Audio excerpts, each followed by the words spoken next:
Companies of all types and sizes rely on user experience designers to help make their technology easier and more enjoyable to use. The demand for user experience designers is so high that a lot of companies can't fill their job openings. Luckily, there are lots of people like you who are excited to enter the field of user experience design, also known as UX design. And here's the good news.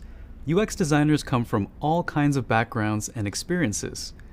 Lots of UX jobs don't require a specific work history or a college degree. In fact, some UX professionals have taught themselves the skills needed to land their first job. That's where this program comes in. Through these courses, you'll gain the foundational skills, hands-on experience, and confidence you'll need to become a UX designer.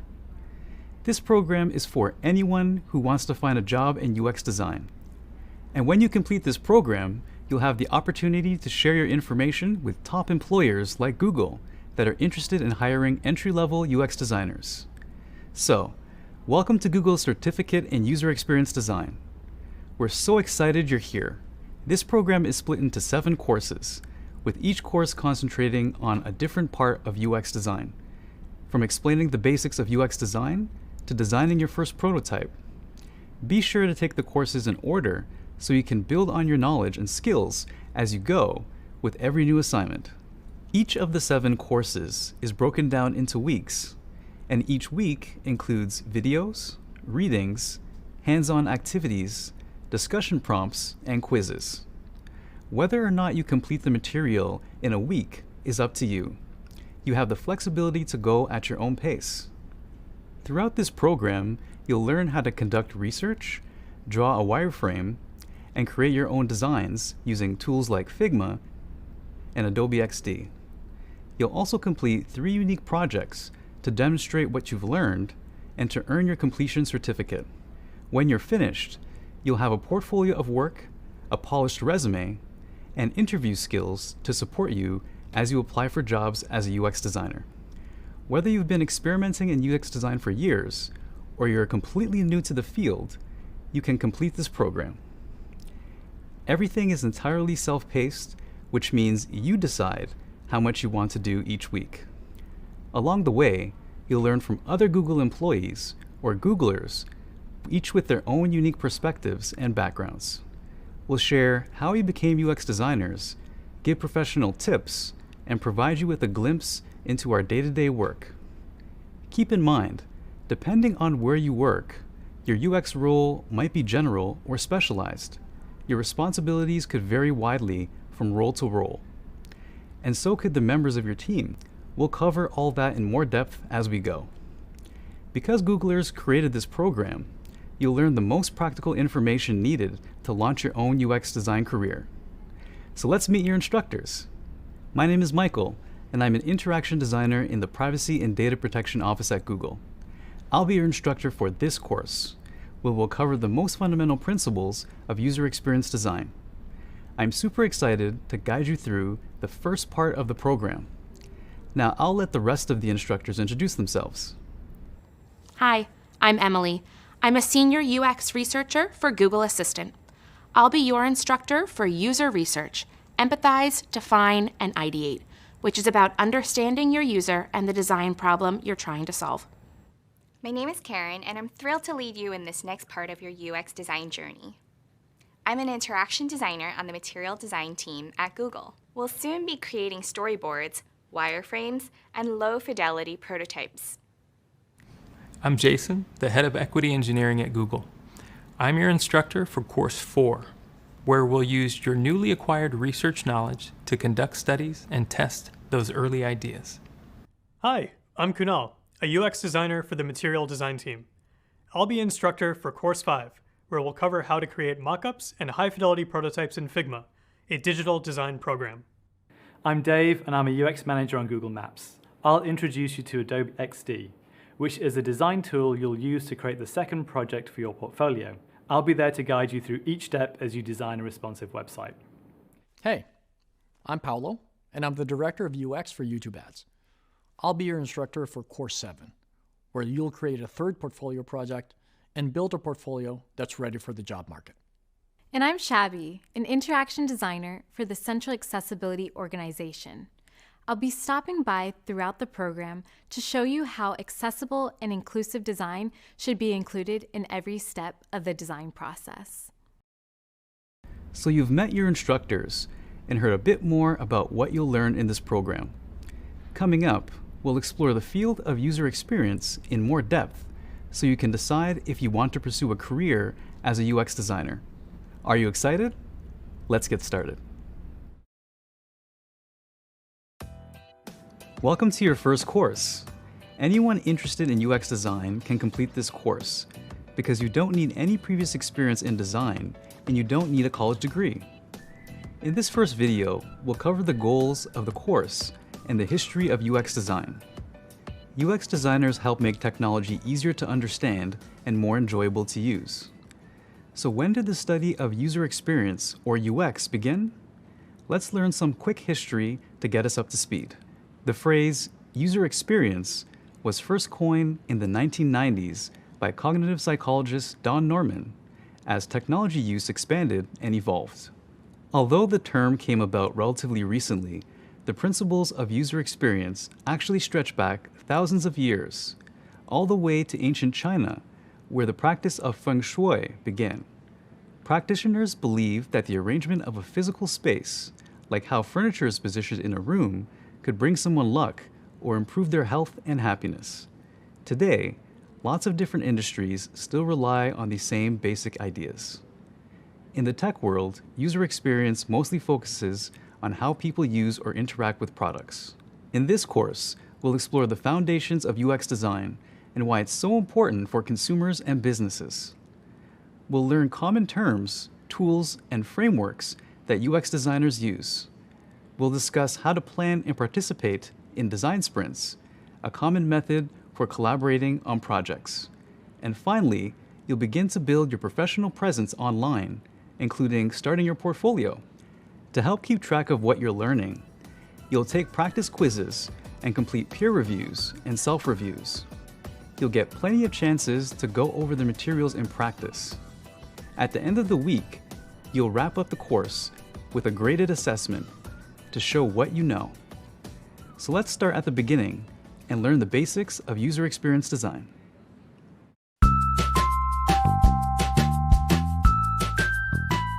I started off my career in animation, and I worked in the industry for a number of years.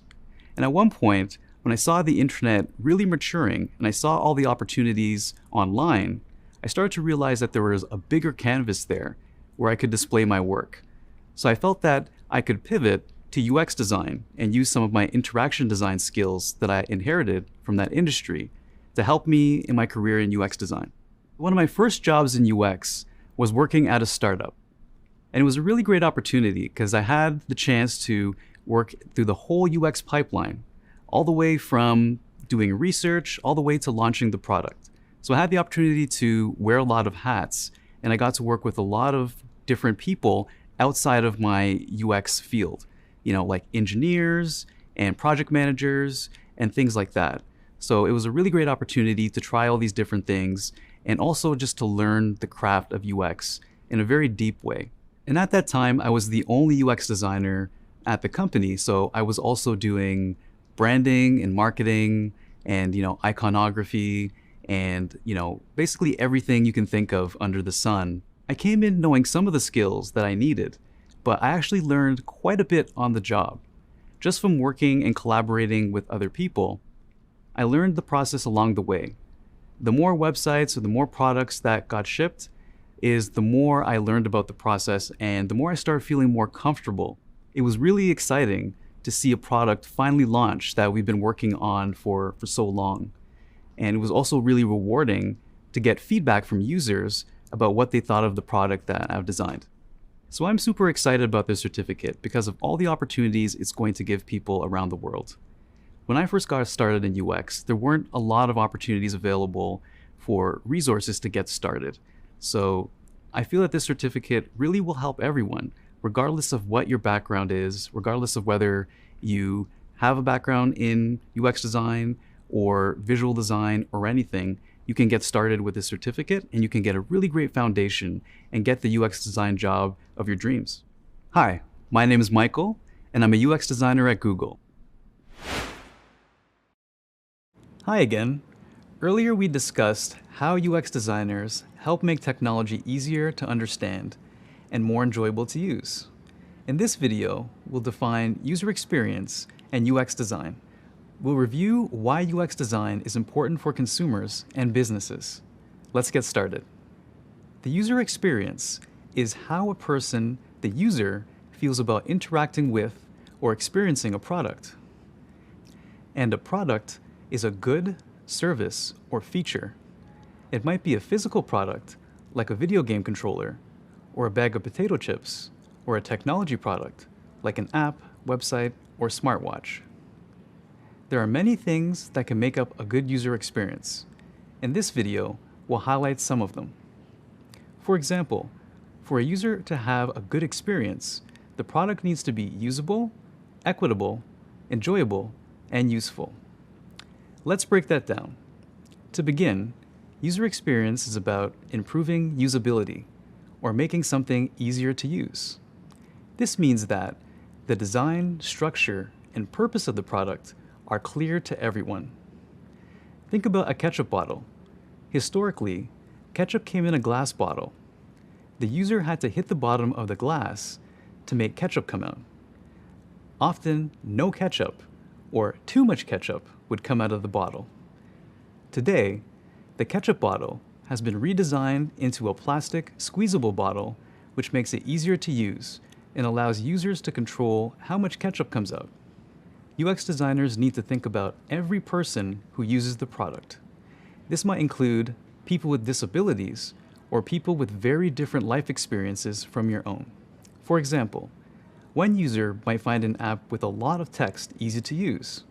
On the other hand, a user with a visual impairment might want different features, like sound. Considering the unique needs of many different people is important work, and thinking about equitable design is key. Being equitable means your designs are useful and marketable to people with diverse abilities and backgrounds. User experience is also about making things enjoyable to use, which creates a positive connection between the user and the product. UX designers foster that positive connection by taking a user's thoughts and feelings into account when making products. Think about ordering takeout food online. When you search for a restaurant in Google or Yelp, you can see photos of dishes and read reviews from other people who have eaten there. This experience is enjoyable because you can make a more informed choice about what to order, leaving you feeling happier about the product. So, how do we figure out what makes a user happy with the product? That's where research comes in. To know how users feel, we have to collect evidence on how they're experiencing that product in real time, and ask them about it too. We'll discuss this in a lot more detail later. As humans, we want products that are useful, meaning they solve our problems. For example, if you're lost, a map app telling you how to get home is useful. But if the app can't find your current location, it's not so useful anymore. So now we know what it means for a user to have a good experience. Why is it important to business? In 2018, the research firm McKinsey & Company studied companies in 3 industries: medical technology, consumer goods, and retail banking. They found that, regardless of industry, businesses that focused on good usability and design perform better than their competitors. Basically, it comes down to this. When people like a product, they use that product a lot, and they recommend it to their friends. And more people using the product means better business for the company. Plus, when users have a good experience with the product, they're more likely to have a positive opinion of the company that made it. A win-win for the user and the business. Can you think of a product you love so much that you shared it with a friend? If you did, that's a great example of user experience design in action. Despite all this, a lot of companies don't understand the important role that UX design can play in improving their business, and that's where you, as a UX designer, come in. So now you know how to describe user experience and UX design, and you understand why UX design is important for consumers and businesses. Next up, we'll learn more about what UX designers do. Okay, so we've covered the basics of what user experience design is and why it's important. Now, let's discuss different roles within UX design and colleagues you might work with. UX designers come from a lot of different backgrounds: marketers, artists, teachers, small business owners, cashiers, or anything really. Rather than sharing similar work histories, UX designers tend to share common skills and interests instead. A lot of UX designers have a good sense for visuals, which means you recognize when an image fits or doesn't fit in a space, or what colors complement each other. But you don't need to know anything about graphic design or even be able to draw to be a UX designer. UX designers tend to be curious about people and like thinking about how people's minds work. They also enjoy figuring out how people use products and how to make those products easier to use. UX designers are empathetic too. Empathy is the ability to understand someone else's feelings or thoughts in a situation, and it's a major part of UX. Remember earlier when we mentioned equitable design and designing for everyone? Well, in order to design for everyone, we need to understand how a person might feel or what they might think in any situation. Just like a lot of UX designers don't share work histories, they don't always share educational backgrounds either. A lot of UX designers learn on their own by taking courses like this one and teaching themselves the skills they need to get entry-level jobs. They're pretty resourceful too, tapping their experience from other jobs or hobbies to build a foundation for their new careers. So, we've covered common characteristics of people drawn to UX design. Now let's explore what those UX designers actually do. When you think of the word design, you might think it's all about the visual aspects of a product. But it's only one small part of what the UX designers might do. In fact, there are many different kinds of UX designers: interaction designers, visual designers, and motion designers. Let's start with interaction designers, who focus on designing the experience of a product and how it functions. They figure out how to connect the user's needs and the business's goals with what's actually feasible to build. As an interaction designer at Google, my team and I are responsible for defining the user experience for security and privacy-related tools. In my world, users always come first. There are also visual designers who focus on how a product or technology looks. They might be responsible for designing logos, illustration, or icons. They might also decide font color and size or work on product layouts. Motion designers are another common type of UX designer. They think about what it feels like for a user to move through a product and how to create smooth transitions between pages on an app or a website. Similar to UX designers, there are also graphic designers who create visuals that tell a story or message. Graphic designers usually work on the appearance of a physical product, like an invitation or a poster, while UX designers focus on how users interact with a product. Outside of design, there are many other roles in the field of UX. Collaboration is an important part of a UX designer's job. So let's talk about a few of the most common colleagues a designer might work with. UX researchers conduct the studies or interviews that help us learn how people use a product. Then, there are UX writers who think about how to make the language within a product clearer to make the user experience more intuitive. This could include writing labels for buttons or adjusting the tone to be formal or friendly.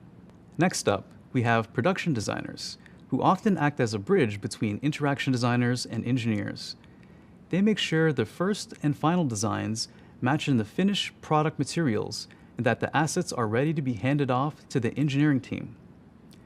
The assets are everything from text and images to the design specifications like font style, color, size, and spacing. Which brings us to the UX engineers, one of the groups that UX designers work with most frequently. UX engineers translate the design's intent into a functioning experience like a website or an app. And finally, UX program managers ensure clear and timely communication so that the process of building a useful product moves smoothly from start to finish. This might include setting up goals and writing project plans. In this video, we've explored different types of UX design roles you might pursue and introduce you to other colleagues you might work with. Coming up, we'll talk about how to create a good user experience through design. Welcome back. As you learn more about UX design, you might start noticing functionalities in phone apps or store layouts that you've never considered before.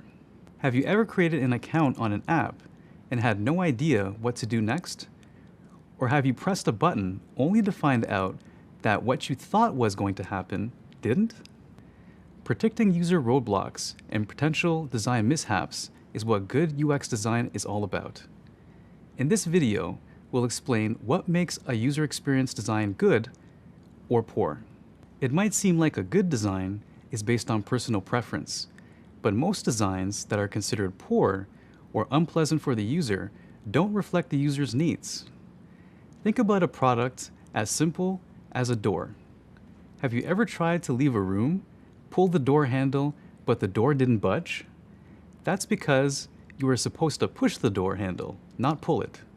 As designers, we have to think about how to improve the user experience with the door so that we can easily exit and enter. Doors with this kind of poor user experience are called Norman doors. Remember Don Norman, who invented the term UX? In his book, The Design of Everyday Things, he first describes this phenomenon, and he explains how a user's experience isn't always considered in a product design. All right, so doors are just one example of user experience. Let's think about UX design in technology. Well-designed apps aim to save space on the screen by using icons instead of text, so more information can fit. Icons are also pleasing to look at and easy to understand, no matter the user's native language, but sometimes the meaning of an icon is impossible to figure out unless you tap on it. In that case, text would be a lot more useful. Good design considers the user's needs. For the user to have a good experience, the product needs to be usable, equitable, enjoyable, and useful, among other things. For example, the purpose of a shopping app is to buy things. If you put a pair of shoes in your virtual shopping cart, you expect to be able to buy them. But if you add the shoes to your shopping cart and are then told they are out of stock, that is not a good user experience. And good user experiences should create products that are intuitive and easy to use. Each product should be designed to make the user feel a certain way. A key task for UX designers is to tie a specific emotion to the experience of using the product.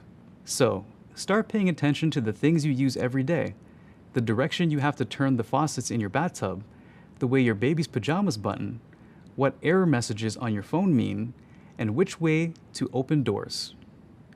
You start to recognize both positive and negative aspects in each of their designs. Use your own experiences to think about what makes a design good or poor. What could be made better? What's already working? We're going to continue exploring these ideas during the rest of this course and for the entire program. Exciting, right?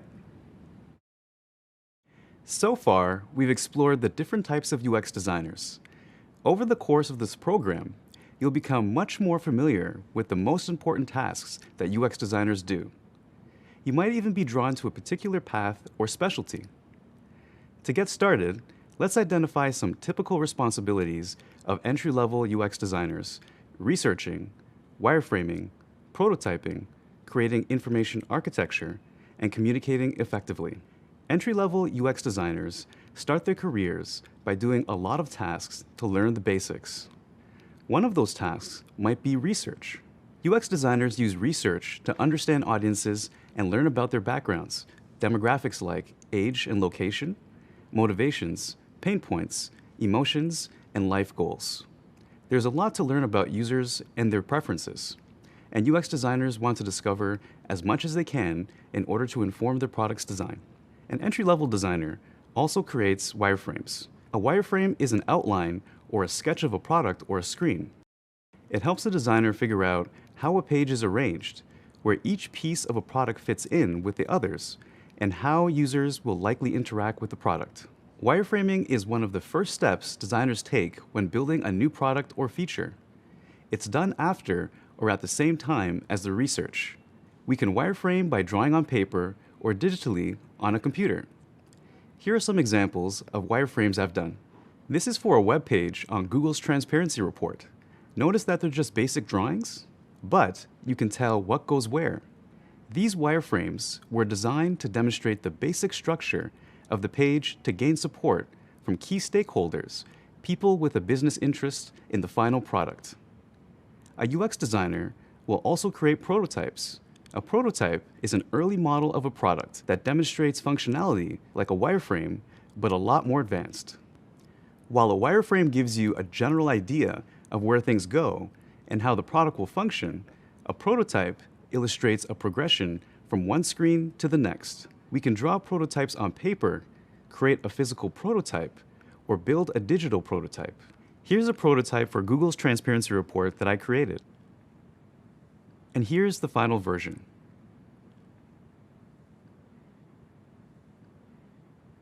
The purpose of wireframes and prototypes is to figure out the best design for a product, inexpensively and quickly.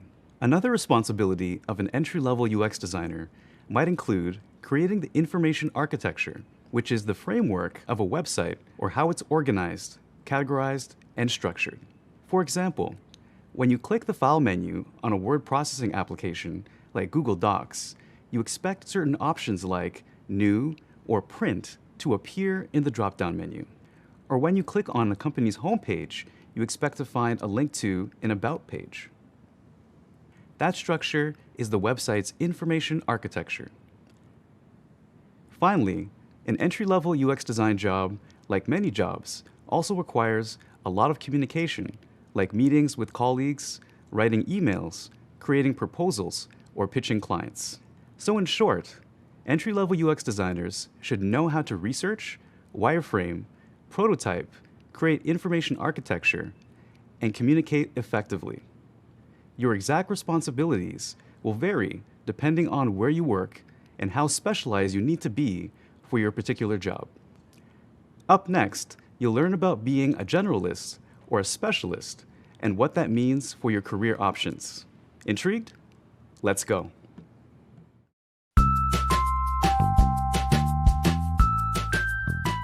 My name is Dane, and I'm a visual designer at Google. The life of a UX designer at Google is pretty interesting and really fun. So when you're working on a product, you'll either be drafting up a new solution or a new feature of that product, or you'll be building upon something that already exists and finding a way to improve it. You'll start by identifying the problems. What are the issues going on within this product, and why are we even looking to improve or introduce this feature? And once you start to find those problems, you'll start to realize what the solution is and why it needs to be done a certain way. You chat with other people on your team to see what solutions could be feasible, and you get to work. You're going to be interacting with everybody on your team. There are other visual designers that you can chat with. There are researchers that can tell you what has been decided in the past and what hasn't been explored yet. There's also interaction designers who can tell you, oh, well, this page should move in this way, or this should happen as soon as you tap this button. This is an opportunity to get the feedback that you really need to be able to push your project to success. Once you go into a UX critique session, you'll present that to the team, and that's when you'll start to get really high-level feedback as to how the interaction should change or how it can be improved for the success of the product. When you're a full-time UX designer, you're going to expect a lot of critiques, a lot of UX critiques that help contribute to the success of the product. And what's really important is to remember that it never has anything to do with you as the designer. It just has to do with the solution and how we can collectively make sure it's the best that it could possibly be. And as soon as you come to a solution, that's when you go in and you chat with the higher-ups and the leads to see if this is a solution that's ready to be implemented. And once you get the pass for it to be implemented, you then start passing it on to engineers who will be able to build out your solution, and then you get to see it come to life. As a visual designer, being able to create something that's going to impact other people every single day And because I'm focusing on the front-facing visuals, it's our job to determine how this is going to look and how it's going to work for people. And I think having that impact and having that role is pretty important and pretty meaningful as a UX designer. Hi again. So far, we've learned about some of the tasks an entry-level UX designer might do each day.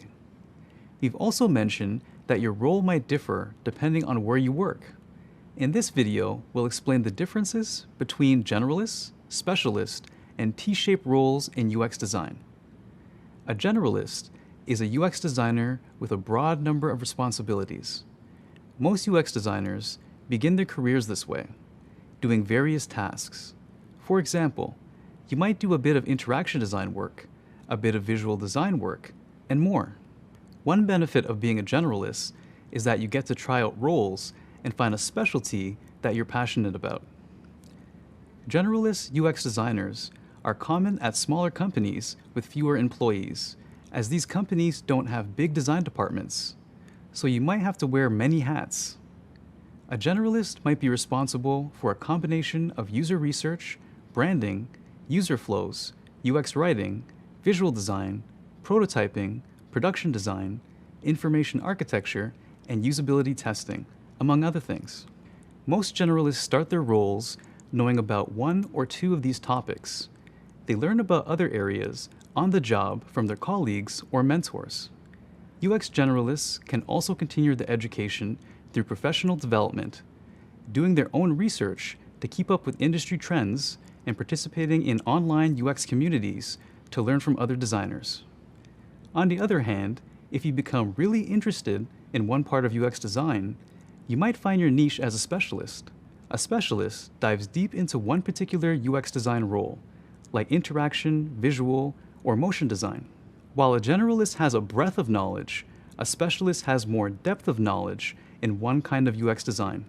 Specialists usually work at large companies where the organization can afford to have a big team of UX designers. At Google, we have thousands of specialized UX designers. Take me, for example. I specialize in interaction design. We covered some specialist tracks earlier in the course. If you need a refresher, check out the glossary. As you advance in your career, you may become a T-shaped designer. A T-shaped designer specializes in one kind of UX design and has a breadth of knowledge in other areas. This is called a T-shaped designer because your skills look like an uppercase T. The vertical line of the T is the kind of UX design you specialize in, like visual design. The horizontal line across the top of the T includes your complementary skills. These skills might come from other fields like interaction design that cross over with your specialties or soft skills that help you work more effectively. Becoming a specialist or generalist isn't always a conscious choice. It might be based entirely on where you work and what skills are needed. When I started in UX design, I was a motion graphics designer.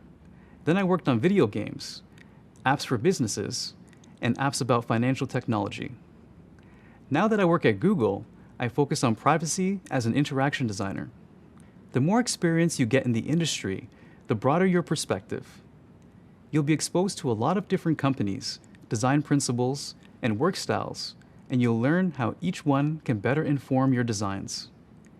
As a UX designer, there's always room to grow and opportunities for change. So whether you become a generalist or a specialist, there are plenty of options.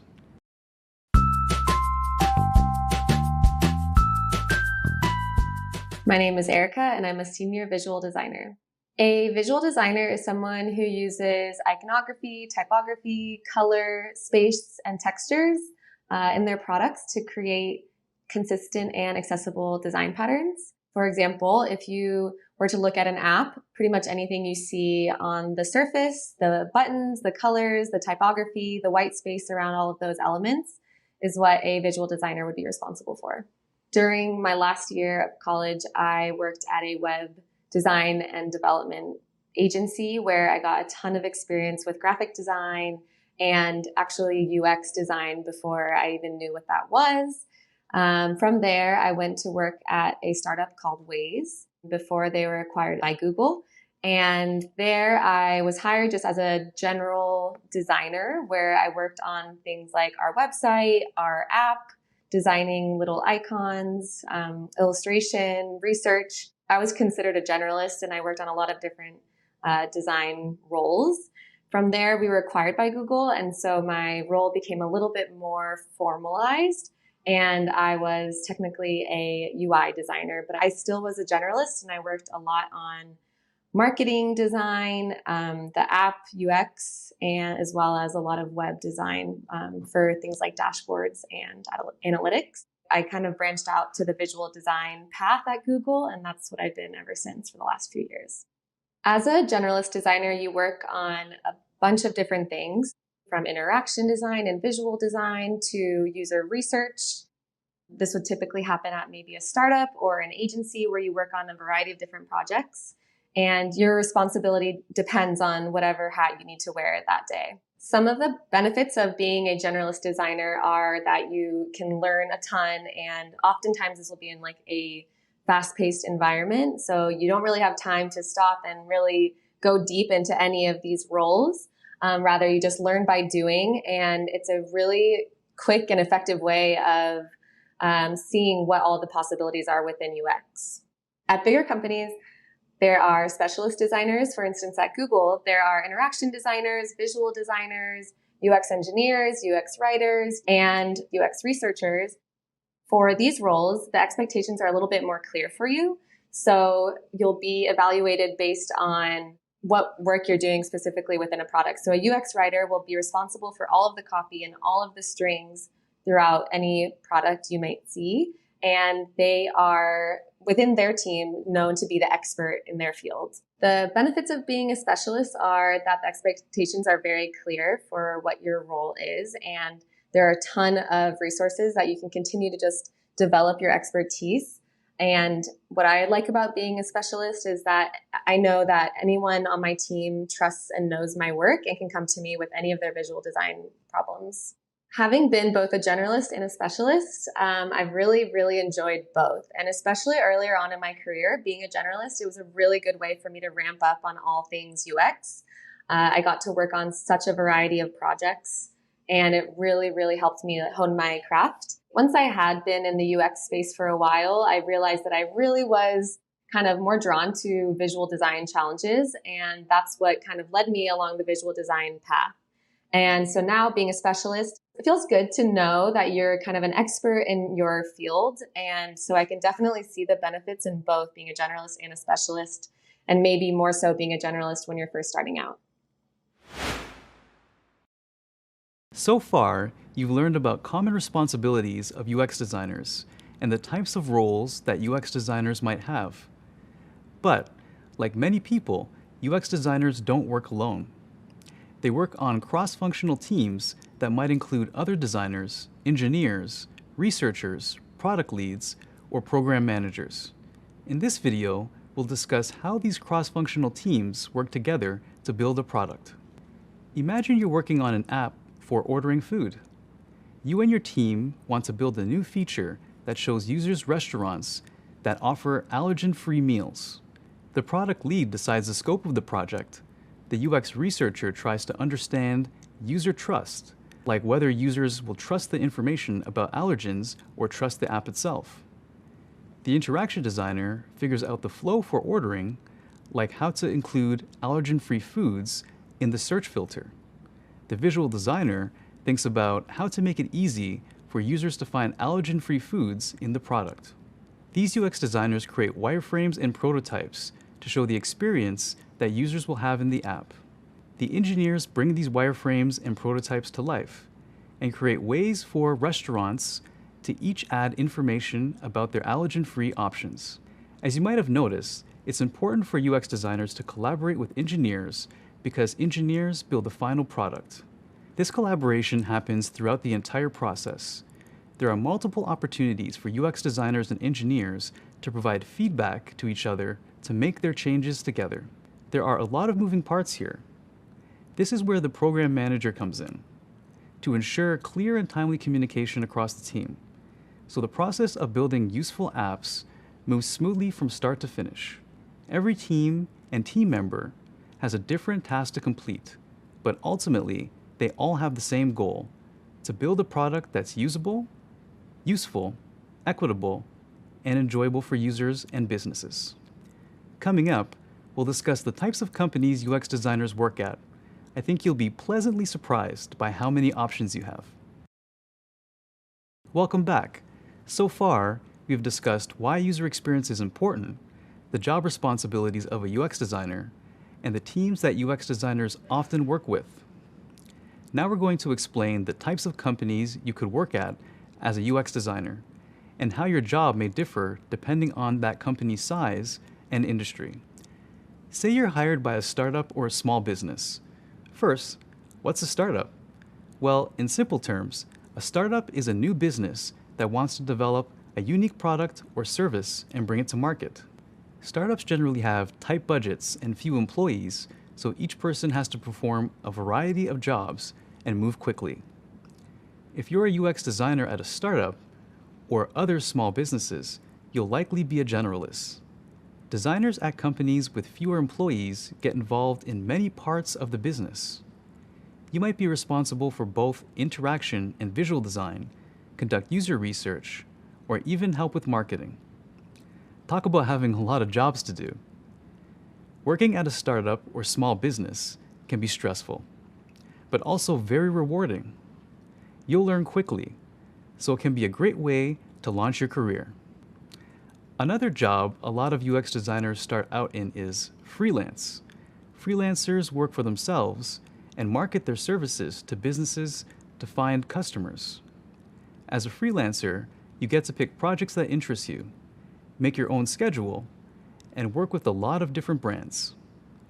Another common place UX designers work is at advertising agencies. Advertising agencies are teams of creatives hired by clients to build marketing campaigns. For example, a beverage company might hire an ad agency to create a campaign for a new soda.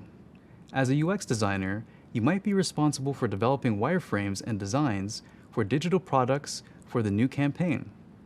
You may also do work that's outside of the usual UX design tasks, like graphic design or writing. Working at an ad agency is a lot like freelancing in that you get to work with a bunch of different brands, but you'll be employed by the agency instead of being self-employed, and you'll be part of a team. Design agencies and design studios are another option for jobs. A design agency provides a one-stop shop for the look of brands, products, and services. They're usually more specialized than ad agencies because they focus on design and branding. Your average day working at a design agency is a lot like working at a startup. You'll probably be a generalist and the only designer on the project. You'll be exposed to a lot of different industries and get to solve unique problems. But since design agencies work with multiple clients, you might not work on a project from beginning to end. UX designers at design agencies regularly move between teams and work on different stages of a product's development. Finally, you can work as a UX designer at a big company like Google. Big companies have thousands of employees working on lots of different projects. UX designers are typically specialized in their work and focus on one project from beginning to end. Working at a big company is a great way to learn about a specialization within UX design. Plus, you get to learn from other experts. One trade-off is that you might have fewer options to gain skills outside of your specific role, so a desire to specialize is key. Now that you know what's out there, which types of companies are you most excited about working at? If you're inspired, share it with other learners in the discussion forum. You're making awesome progress. You've learned all about the UX design industry and explored where you might work. Now, let's talk about common career paths for UX designers and the kinds of jobs you'll be qualified for after you complete this program. An internship is a great way to start your career. An internship is usually a short-term job with limited responsibility. You often work closely with a supervisor to learn more about a job or industry that you are interning in. It's a fantastic way to get real job experience. Plus, an internship might lead to a full-time job in the future. Another way to start your career is an apprenticeship. Apprenticeships provide on-the-job training to help you develop real skills. Apprenticeships are similar to internships because you work closely with an experienced professional. However, apprenticeships generally last longer than internships, around 1 or 2 years instead of a few months, and apprenticeships are always paid. You could also explore freelancing, which we discussed earlier. You may recall, freelancers work for themselves and market their services to businesses to find customers. Working as a freelancer can help you gain experience on real UX design projects. A good way to get started as a freelancer is to offer your services to a small business or a nonprofit in exchange for a good recommendation and a project to include in your portfolio. Once you have a couple of projects under your belt and some references, you can begin charging customers. If you're excited to explore freelancing, we'll discuss it more in detail at the end of this program. The most common way to start your career in UX design is an entry-level job.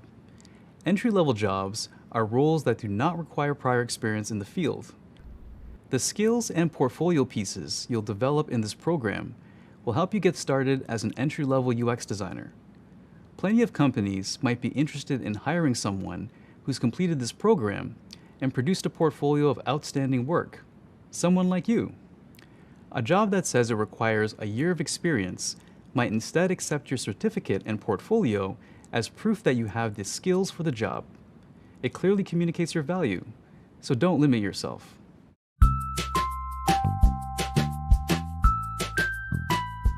Hi, my name is Juan. I'm a visual designer at Google, and I'm from Dominican Republic, especially from a small town in DR where I don't have access to internet. My passion for computer and internet was very, very high, that every day after school, when I get home, I take my CPU and put it in my head and walk more or less 1 mile to connect to this small lab, because this was the only location in my town where I can get access to internet. And the first thing that I do when I went to the lab was open googlesearch.com and just find tutorial about how to use Photoshop, how to use the software that people in that time used for design. And I remember that was very fun to me. I'm an immigrant. I remember I moved to United States like 10 years ago, and I can find job in design because first, struggle, I can speak English. Even now, probably you need to use subtitles to understand me well, because even now I can speak English very well, but I try. As an immigrants, when we came from our country to United States, the first idea that we have in mind is just apply in fast food. I remember back 10 years ago, when I moved to Connecticut, I went to multiple fast food places and I never get a job. And my first job experience in the United States was cleaning toilet in a hotel. I really love that job. I never imagined that years later, I'm gonna start my first career in design. How I get from working from a hotel, doing housekeeping work, into Google is interesting. It's a crazy and interesting journey. I apply in others design in a studio, and I learned a lot doing draft or rough design for digital agencies. And after a couple of years working on the industry, I just studied by myself using Google search to find how you Photoshop, how you internet, how you freehand, and all the design software. And after that, I remember that a friend suggested me like, hey, I think you should work for Google. You have the potential to work for Google. But at that time, I don't believe that I can work for Google because I never went to college. All the design thing that I know, I learned by myself. She recommended me. I didn't get the job. I didn't pass the second call from the interview process. Year later, the recruiter contacted me and because they think that I could be a good fit for the company. I received an email, hello from Google. And that was really interesting because in the beginning, I thought that was a spam. But I decided to open because I'm curious. And when I read the email where the recruiter say, hey, we believe that now you could be a good fit for the company and we want to have a call with you. Are you still want to work for Google? Of course, I was very nervous. I can't believe that I was reading that email. that Google want to have a call with me. I feel very important. And of course, after 10 minutes, after take a deeper breath, I decided to answer the email. And I answered, and the recruiter was very humble. They made me feel important. They was very friendly with me. And this kind of interaction made me feel more confident. Then I moved to the second step of the interview with a visual designer, where that person was asking me questions about how I design, what is my design process. They try to understand how I work. And the next step was go to the office and have an interview in person with 8 people. That was very intimidating to me. Again, especially that I don't speak English, but I prepare myself. I have a problem with my language, but I know that I was good in my design. I feel confident with that. And what I did amazing presentation with a lot of interaction because I want to show them all my potential. And then I received the call that they want to hire me. I really like to share this because sometimes we don't believe that we can go far. And me, that I came from a village or a small town in the Caribbean without internet access and now working for Google is something that made me feel proud.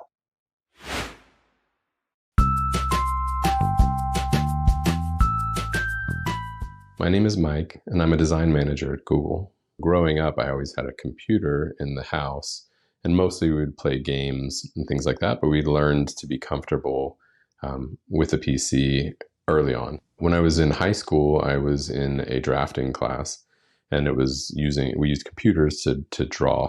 I spent a lot of extra time learning from the teacher outside of class hours, playing on the computer. So around that time, I moved from the Northeast. I was just outside of Philadelphia and South Jersey. So I moved to the South in North Carolina, and there was a lot of culture shock for me and also sort of a disconnect of parents. There was a lot of autonomy or sort of freedom in a lot of ways. So I ended up dropping out of high school just for a number of those discomforts, and kind of wandered off on a different path for a while. I did a number of different things. I worked at car washes, I worked at restaurants, I did network cabling. I installed network cabling in offices and buildings. Eventually, I bought a computer a few years later and started tinkering again. So I started learning the tools to create a website for my dad's company. So now I had kind of a client.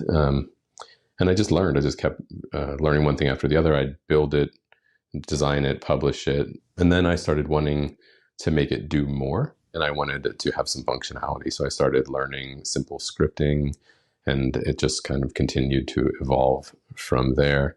In the beginning, you're learning things so quickly, and there's just like this excitement that comes with everything that you figure out that works. And in one day, you could figure out how to do a layout and manipulate colors and fonts, and each one of those is like a little win. It's just like a little boost that keeps you going for the next thing. And eventually they get harder and harder, and soon enough you're building fairly complex systems. I definitely struggle with imposter syndrome even to this day, and I've been in my career for 25 years. Sometimes it's just struggling to figure something out and then just starting to fall into the pit of thinking I just can't do it, and then I just drive myself forward, just kind of a work ethic approach. Persistence was a lot of it, and also not being afraid to ask others or to look for other inputs and resources. You can't do and solve everything by yourself. Knowing when you're stuck and maybe why you're stuck, and thinking of creative ways to get unstuck, that really helps with imposter syndrome. And that's true today. The nature of my work isn't as technical as before. When I run up against something I haven't dealt with before, I don't feel like I'm the most informed person in the room. I listen or ask questions. I try to find other resources to become more informed. Okay, we've sure covered a lot this week. Let's quickly recap what you've learned. We've explored how this program works, the definition of UX design, why UX design is important for consumers and businesses, the different roles within the field of UX, what makes a user experience good or poor, an entry-level UX designer's job responsibilities, how a UX designer works with cross-functional teams, differences in UX design jobs, depending on company size and industry, and how to pursue a career in UX design. We've got a lot more exciting topics to come. As you continue through the program, think about the type of job you might be interested in pursuing when you're done. Every new thing you learn here takes you closer to your first role in UX design and closer to landing your dream job. Up next, we'll explore common concepts, tools, and frameworks that UX designers need to know to excel in their careers. Keep up the great work. Hi there, great to see you again. We just finished learning about why UX design is important, and entry-level UX designers' job responsibilities, and how to pursue a career in UX design. Coming up, we have a lot of exciting material to cover. We'll start by introducing you to common UX design terms and frameworks. We'll think about user-centered design and how it's applied. We'll introduce you to popular UX design tools, and we'll learn how UX designers think across platforms, from mobile apps to hardware devices. First, I'd like to share a little about myself. My path to Google wasn't straightforward. I started my career in industries like animation and gaming, and I moved to UX design later. So I've been in your shoes. I know what it's like to learn new skills and enter the world of design for the first time. I love teaching and sharing my knowledge because it allows me to help others overcome hurdles that I myself may have encountered. Good luck as you continue the program.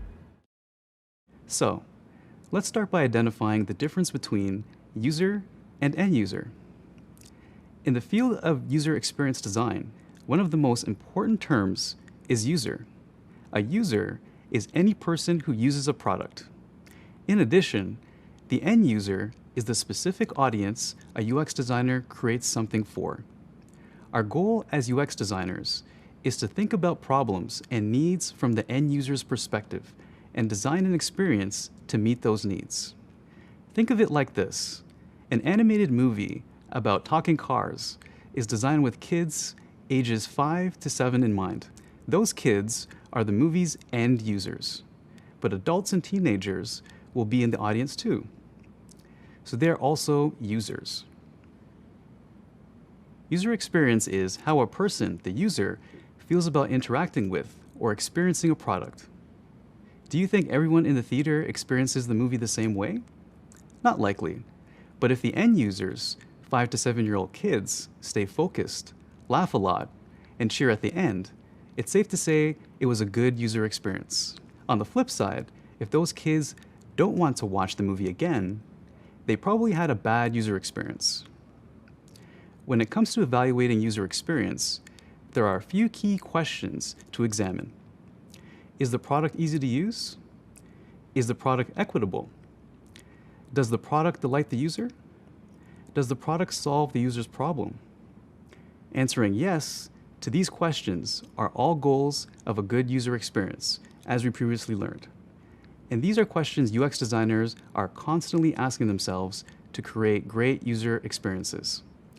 As a UX designer, you will focus on the end user, acting as the user's advocate and balancing business needs. Your team members might prioritize other goals for a product, like sales or marketing. And some stakeholders might forget the fact that they are not the end user. That's why you, as a UX designer, need to keep the end user as your main priority. For example, imagine you're developing a children's toy. Your sales and marketing teammates might try to encourage parents to buy the toy. But ultimately, you need to design the toy to appeal to the child, who is your end user. Okay, now that you know the meanings of key terms like user, and user experience, so it's time to move on to frameworks. Hi. In this video, we're going to explain user-centered design. Why is it important that designs are centered on the user? Because the user buys and uses your product. In addition, it's also important to solve problems that people actually experience, rather than only trying to solve problems you personally experience. Focusing on real user problems reduces the impact of designer bias. Larry Page, one of Google's founders, highlighted just how important user-centered design is when he said, "There is no substitute for personally watching and listening to real people. At Google, we take this to heart. Larry's statement has morphed into one of Google's core values today. Focus on the user and all else will follow. User-centered design puts the user front and center. Focusing on the user means considering their story, emotions, and the insights you've gathered about them. To keep our focus on the user-centered design process has 4 steps: understand, specify, design, and evaluate. Following this framework helps us build products people actually want to use. First, understand how the user experiences the product or similar products. Really understanding the end user requires a lot of research, and we'll talk more about this later. Next, specify the end user's needs. Based on your research, you'll narrow down which end user problem is the most important to solve. Then, design solutions to the end user's problem. This is where you'll come up with ideas for what the product might look like and actually start building the product. And finally, evaluate your design against your end user's needs. Does your design solve the end user's problem? You'll find out here, and you'll also do it by testing your product with real people. It's important to keep in mind that as you go through this process, iteration is key. Iteration means doing something again by building on previous versions and making tweaks. Let's think about an example of user-centered design in the real world. 5 years ago, we launched Google Photos as a place to store photos and keep them organized. Over time, we noticed that users also want to revisit memories and relive treasured moments. To make it easier for users to do this, we used the user-centered design process to redesign Google Photos. Now users can easily search to find their memories. So, now you understand the importance of user-centered design and why designers always keep the user front and center. Up next, we'll check out 2 additional frameworks that are popular among UX designers. See you there. Welcome back. Now that you've learned about the users, end users, user experience, and the user-centered design process, we're ready to go through other common user experience frameworks and their purposes. A framework creates the basic structure that focuses and supports the problem you're trying to solve. You could think of frameworks like outlines for a project. There are many UX design frameworks, and over time, these evolve or become obsolete thanks to the fast-changing world of technology. We've already discussed the user-centered design process. Now let's check out 2 other frameworks you might use: the 5 Elements framework and the Design Thinking framework. The 5 Elements of UX design is a framework of steps a designer takes to turn an idea into a working product. This framework consists of, wait for it, 5 elements: strategy, scope, structure, skeleton, and surface. Each element refers to a specific layer involved in creating the user experience, and each layer is dependent on the one below it. The bottom layer is strategy. This is where you'll define the user's needs and business objectives. The next layer is scope. This is where you'll determine what you're building. You'll decide on features and content to be included in the product. The third layer is structure. You'll figure out how to organize your design and how the user will interact with it. The next layer is the skeleton, which you can think of as the layout. Similar to how the layout of our bones shape our skin, this layer helps detail how the design works. But just like our bones, the user won't see these inner workings. Instead, you'll see the surface, which is the top level of the user experience. The surface is how the product looks to the user. So to recap, we have strategy, scope, structure, skeleton, and surface. Together, these layers make up the 5 Elements framework. A second common framework is design thinking. Design thinking is a way to create solutions that address a real user's problem and are functional and affordable. Design thinking has 5 actionable steps: empathize, define, ideate, prototype, and test. The first step is empathize, which is about discovering what end users really need and learning how to think and feel like them. You might conduct surveys, interviews, or observation sessions to paint a clear picture of who your end users are and the challenges they face. The next step is to define the problem by creating a clear problem statement. The problem statement is a clear description of the user's need that should be addressed. The problem statement should be based on user research, and it focuses the team on a clear goal. We'll talk about problem statements in more detail later. Once we've defined the problem, we can start to ideate or brainstorm solutions. You should aim to come up with as many ideas as possible. By focusing on the quantity of the ideas, not the quality, you're more likely to come up with innovative solutions. Eventually, we need to narrow down to a few ideas that we can prototype.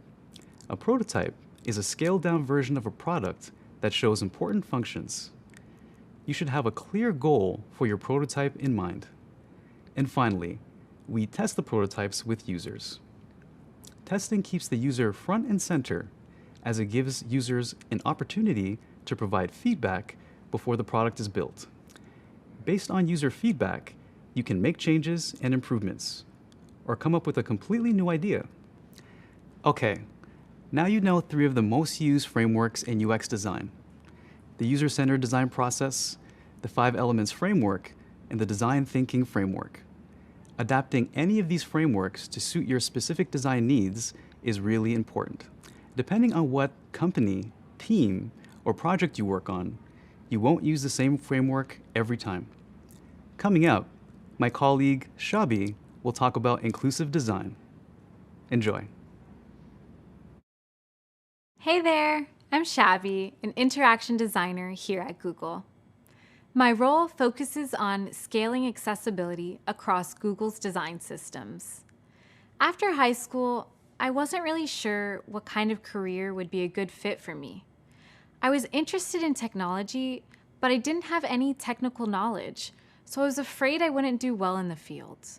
But eventually I realized what a huge impact advances in tech had on society and my life. I wanted to harness this power to positively affect the lives of people around me, especially those who tend to be marginalized or forgotten. As an intern in UX design, I worked on products for people with chronic pain. I realized how important and impactful it is to consider the needs of people with disabilities and how much I wanted to create products to help them.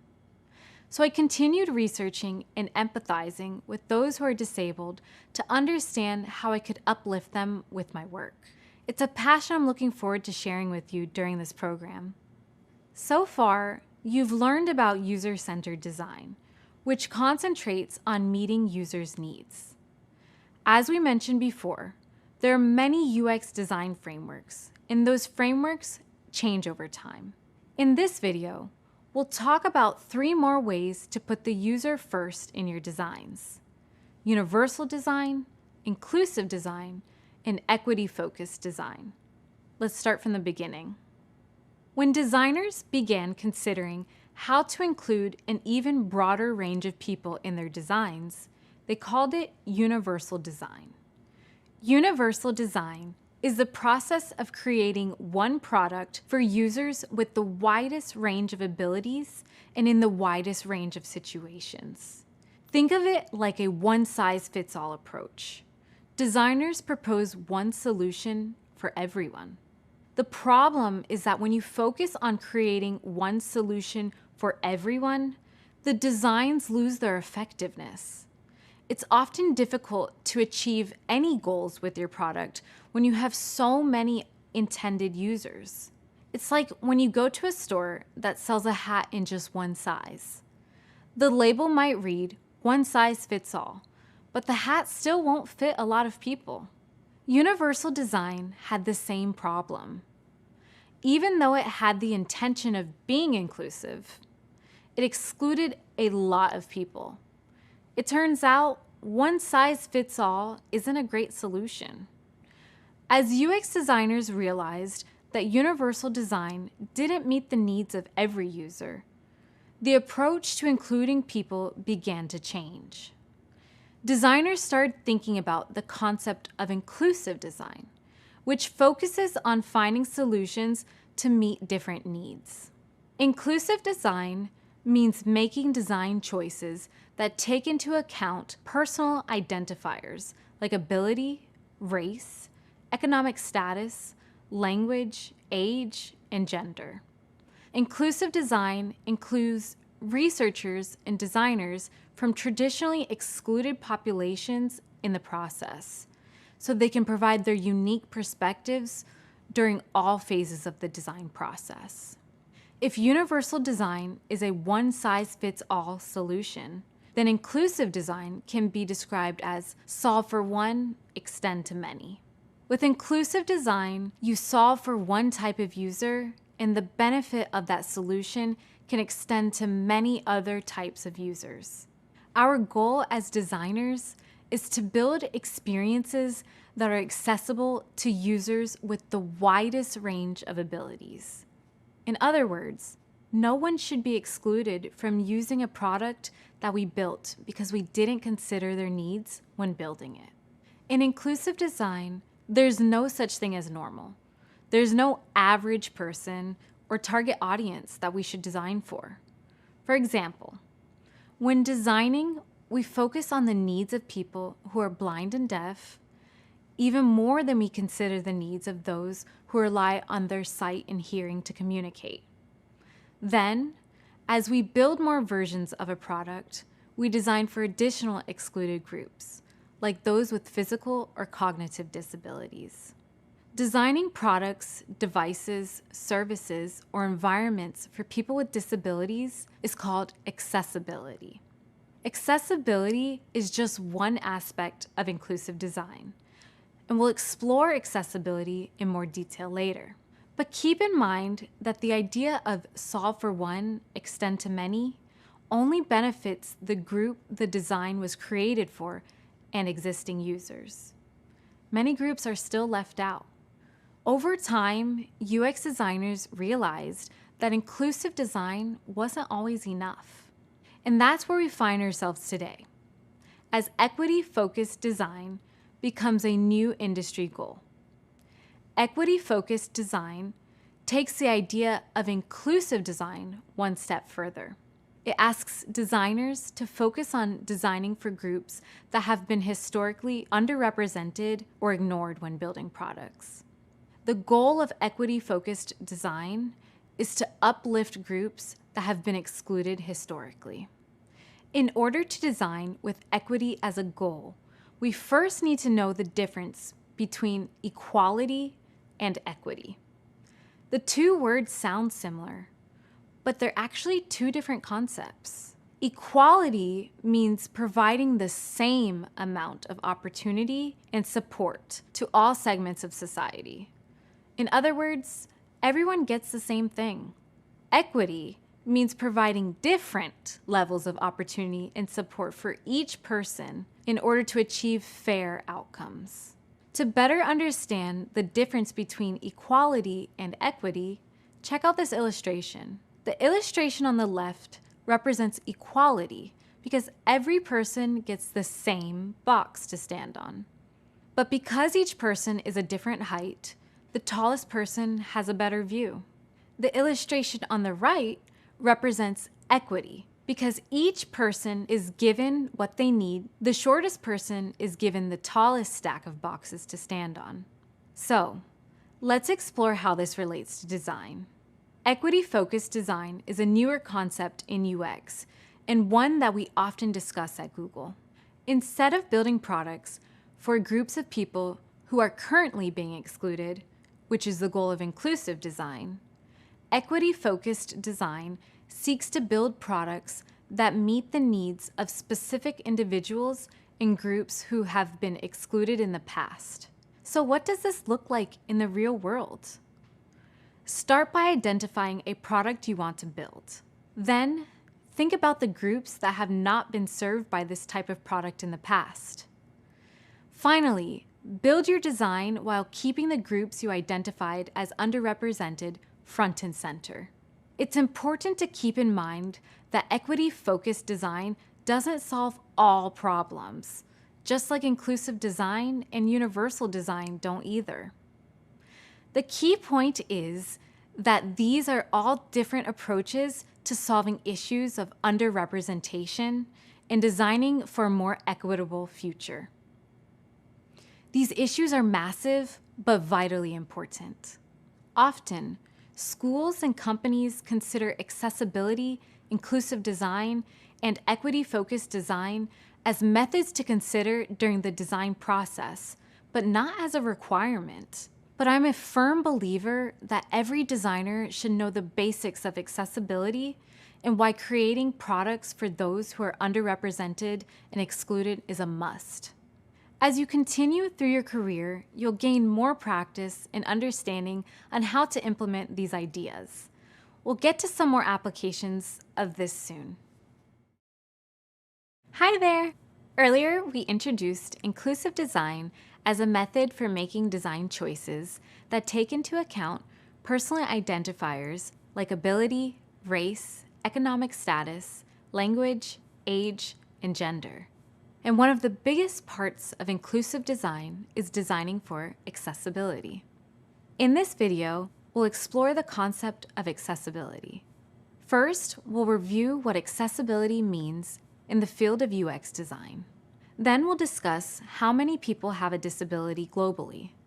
Finally, we'll go through 3 ways to think about disability. Let's recap. The term accessibility refers to the design of products, devices, services, or environments for people with disabilities. We call it A11Y in the industry, and it's something that should guide all of our work. And because I'm sure you're wondering, the 11 in the middle refers to the number of letters between the first letter in the word accessibility and the last letter. All right, let's zoom out a little. What are some of the groups of people we're considering when we think about accessibility? In academia and the tech industry, we tend to think about accessibility in 4 big categories: people with motor disabilities, people who are deaf or hard of hearing, people with cognitive disabilities like developmental, learning, or intellectual disabilities, and people with vision disabilities. It's also important to keep in mind that some people have concurrent disabilities, where, for example, a motor or cognitive disability can contribute to challenges with speech. It's easy to assume that accessibility just means solving for one specific need, like mobility, but accessibility is much broader than that.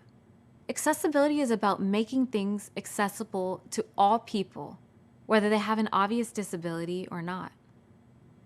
You might be surprised to find out that more than 1 billion people around the world have a disability. That's right, 1 billion. That's out of a global population of 7.8 billion. This means 13% of people around the world have a disability. In the US, 1 in 4 adults identifies as having a disability. In other words, people with accessibility needs are a huge percentage of the population, and we're missing out on helping a lot of users if we don't build accessible products. But demographics can be misleading. There are a lot more people with a disability than the statistics account for.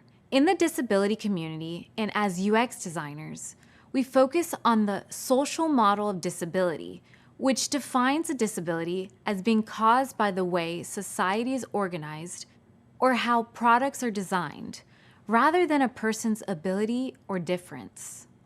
As designers, we need to account for disabilities that are permanent, temporary, or situational in our designs.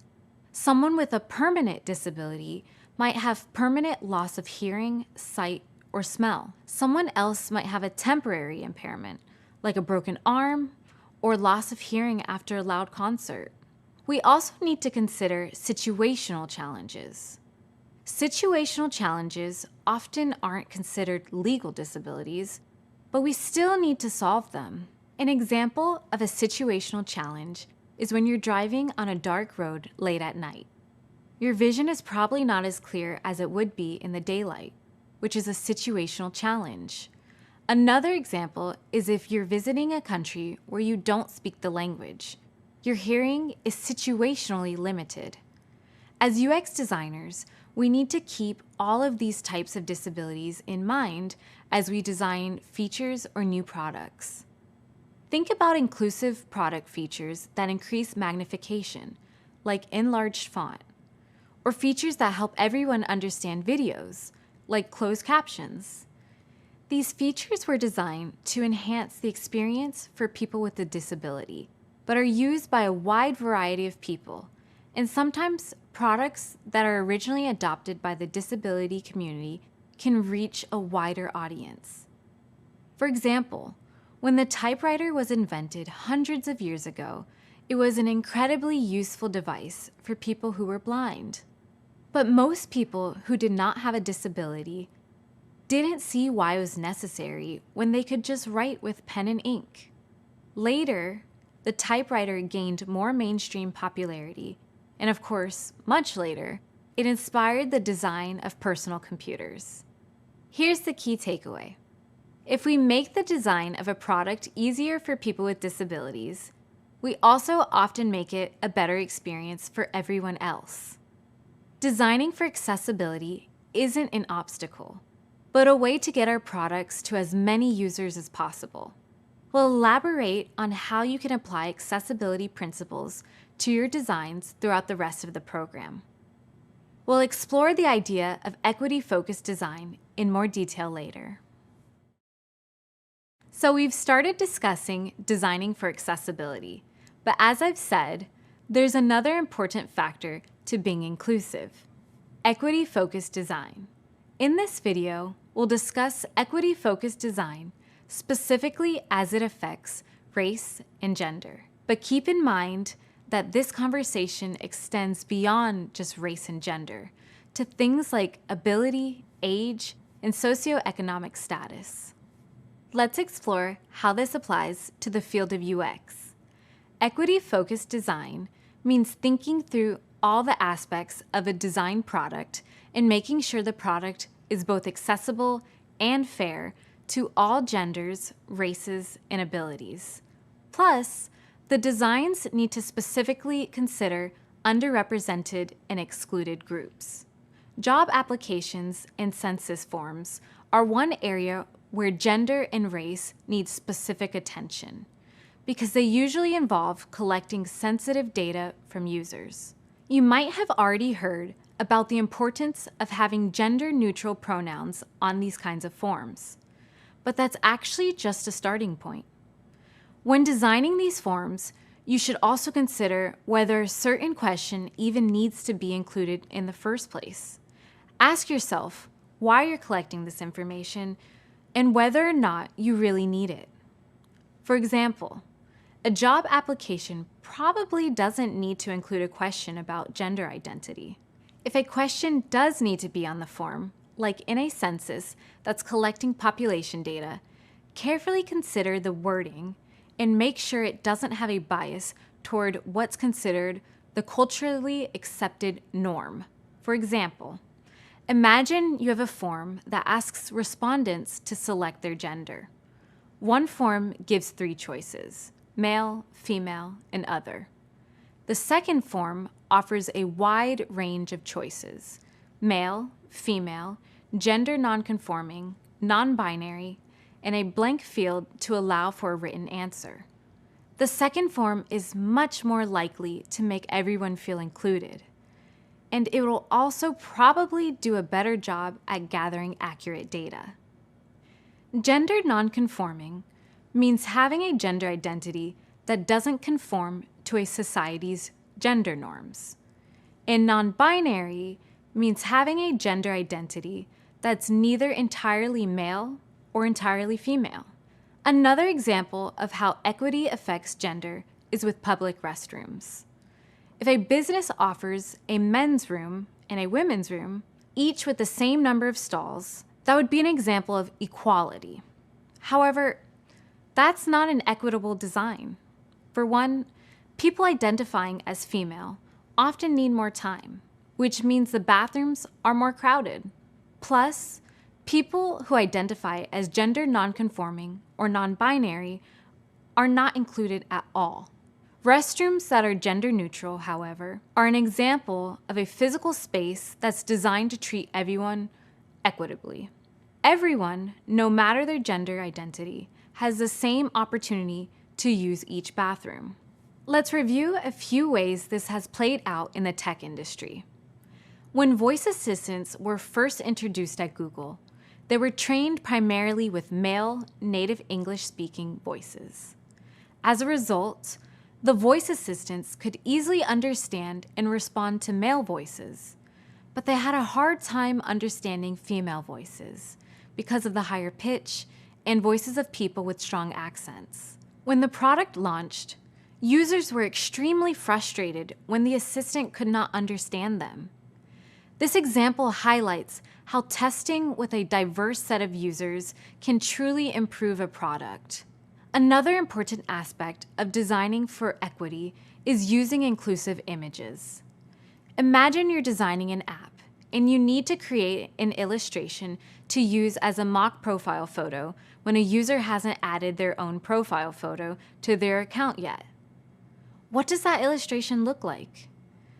As a designer, would you automatically create a picture that looks like you? Or would you be more inclusive in your representation? Representing diverse people through icons, illustrations, and photographs requires viewing everything we design through a critical lens. Avatars, like those used in account profiles, should also consider age, race, and gender, among other things. Sometimes, designers consciously include an avatar that specifically challenges the mainstream image of a user for the product to be more inclusive and equitable. Inclusive and equity-focused design are principles with endless implications, and this video is just a starting point for you to build from. As we continue through the program and start discussing user research, we'll explore biases and other factors that impact equity-focused design. Coming up, we'll consider another group of users to design for, the next billion users. Hey there, great to have you back. User experience doesn't just focus on the experience of existing users, it also pays special attention to people who are about to become internet users. These are the people around the world getting online for the very first time. Did you know that globally there are 1 billion people right now just starting to use the internet? We call these folks the next billion users, or NBU. In this video, we'll explain why understanding the next billion users is crucial as a UX designer and how to get into the mindset of people who are new to the internet. To start, let's break down the big issues facing our next billion users and what these issues mean for us as designers. The first big issue is cost. People might not be able to afford expensive phones with big screens and lots of storage. The next issue is connectivity. Users might not have constant or unlimited access to the internet. Digital literacy is also a crucial issue. People might not be familiar with certain design patterns, calls to action, or icons that we take for granted. For example, they might not know what swipe means in relation to a touchscreen. They may not even know what a touchscreen is. This can affect their confidence and willingness to explore new technology. And the final issue to keep in mind is literacy in general. Some users aren't able to read. Others might need to switch languages depending on what they're trying to do. All right, let's check out each of these 4 challenges more closely. We'll start with cost. For example, people with fewer resources tend to buy less expensive devices with low RAM and limited storage. When a phone has low RAM, it means that the phone might load web pages more slowly and people might have problems trying to download files. To solve this problem, a company is not likely to lower its standard price. Instead, it's up to us, UX designers, with a lot of help from engineers, to figure out how to improve storage without raising the price point. The ability to temporarily disable apps is one way UX designers and engineers can make this happen. Next, let's discuss connectivity. A lot of our next billion users don't have continuous access to the internet. This might be because the data they have purchased has run out, or because their network coverage is inconsistent or sporadic. UX designers should try to find ways to make the offline experience as rich as the online experience. For example, giving users the ability to load video offline and making sure that feature and experience is well designed. Moving on to digital literacy, it's important to mention that your users might not know how to use a phone, download an app, or set up an account. Without clear guidance, they might only use the part of the app that they're already familiar with. Or worse, they might stop using the app altogether. When designing for our next billion users, keep it simple. Consider things like video tutorials to help new users understand how to install and to use an app and explore new features with greater confidence. Finally, there's the issue of literacy in general. Some users aren't able to read or type, and others might want to switch languages on their device depending on what they're trying to accomplish.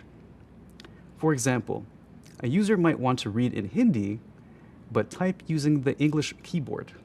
Designing a multilingual keyboard option and using universally understood icons, like an icon with a currency sign for a banking app, are just a few key ways UX designers can make it easier for the next billion users. Beyond these 4 common challenges, there is a lot more you need to consider when designing for the next billion users. For example, if you live in the United States, Canada, or Western Europe, you might have certain design biases, like leaving white space to make a document look less crowded, or designing for left-to-right languages. All right, now you have an understanding of the issues that the next billion users face. Our goal is to make every user feel like we designed the experience just for them, no matter who they are, where they live, how much they earn, or how highly they're educated. Gaining a comprehensive understanding of your user's context is an important place to start, and you're already on your way.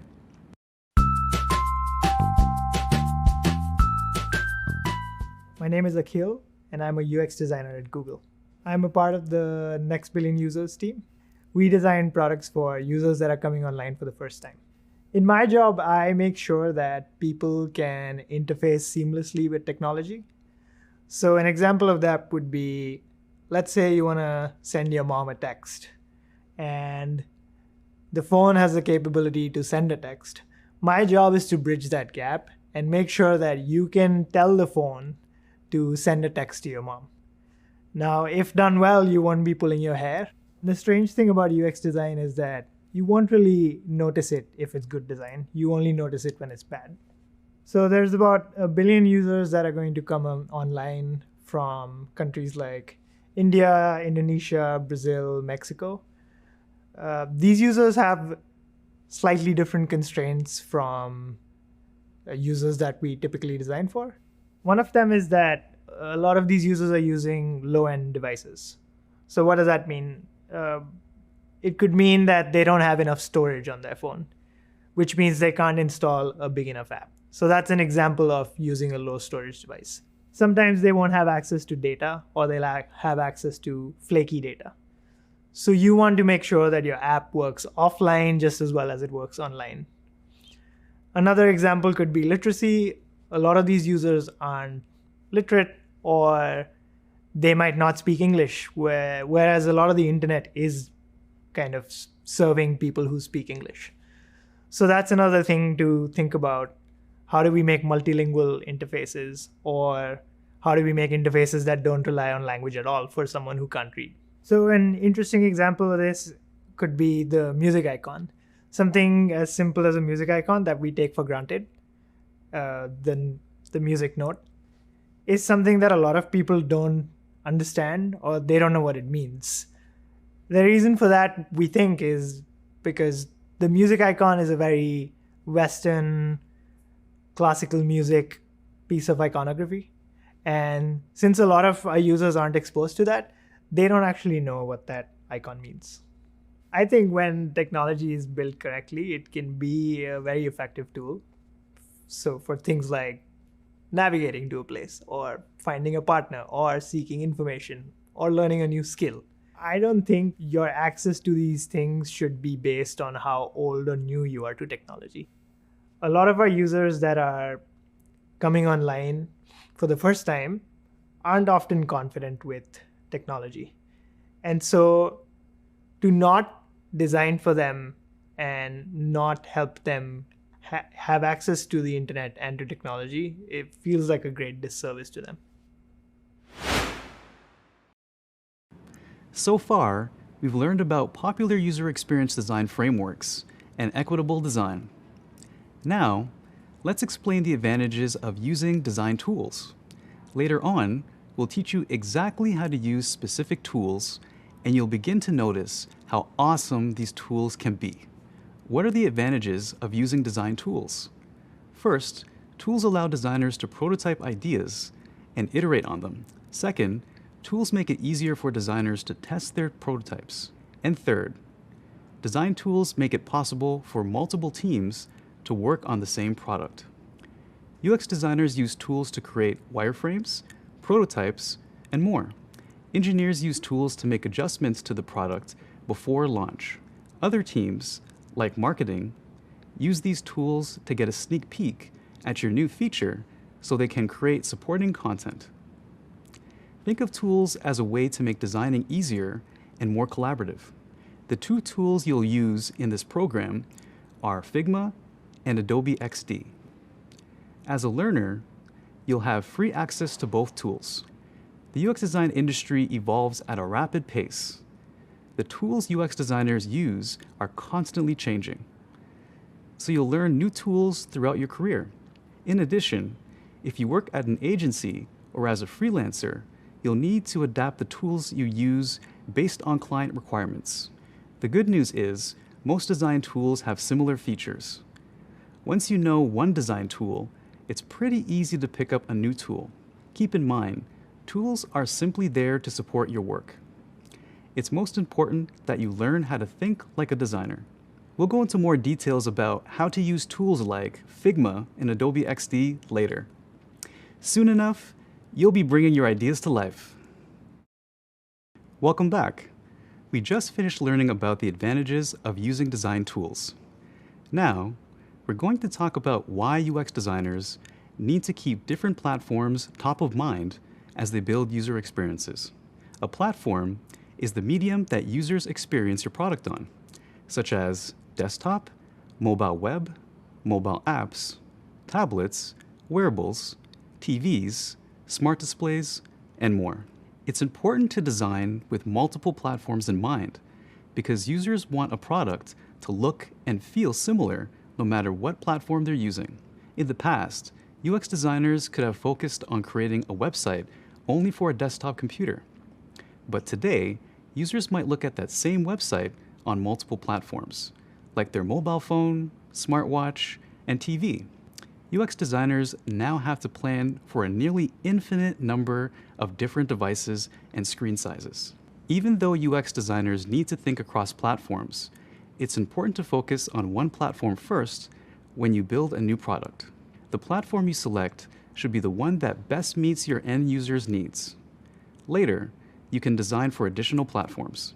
In addition to having a consistent user experience across platforms, it's also important to have a consistent brand identity. In this case, the brand identity refers to the visual appearance and voice of a company. For example, Google search should look and feel the same on your desktop computer and mobile phone. It's important to keep in mind that some functionalities only exist within certain platforms. Think about a voice assistant, which allows you to ask questions or control your phone with your voice. Pretty clever, right? At first, only mobile phones had voice assistants. So if the product you were designing required the use of a voice assistant, the only platform it would have worked on was a mobile phone. But fast forward to the present, and voice assistants are integrated into many other platforms, like desktop computers, TVs, and even refrigerators. Today, there are more platforms than ever, which gives us even more opportunities to design features for our users. It's definitely an exciting time to become a UX designer. Next up, we'll dive deeper into designing for web, mobile apps, and mobile web. We've started thinking about designing across platforms. Now, it's time to learn how users engage with different devices.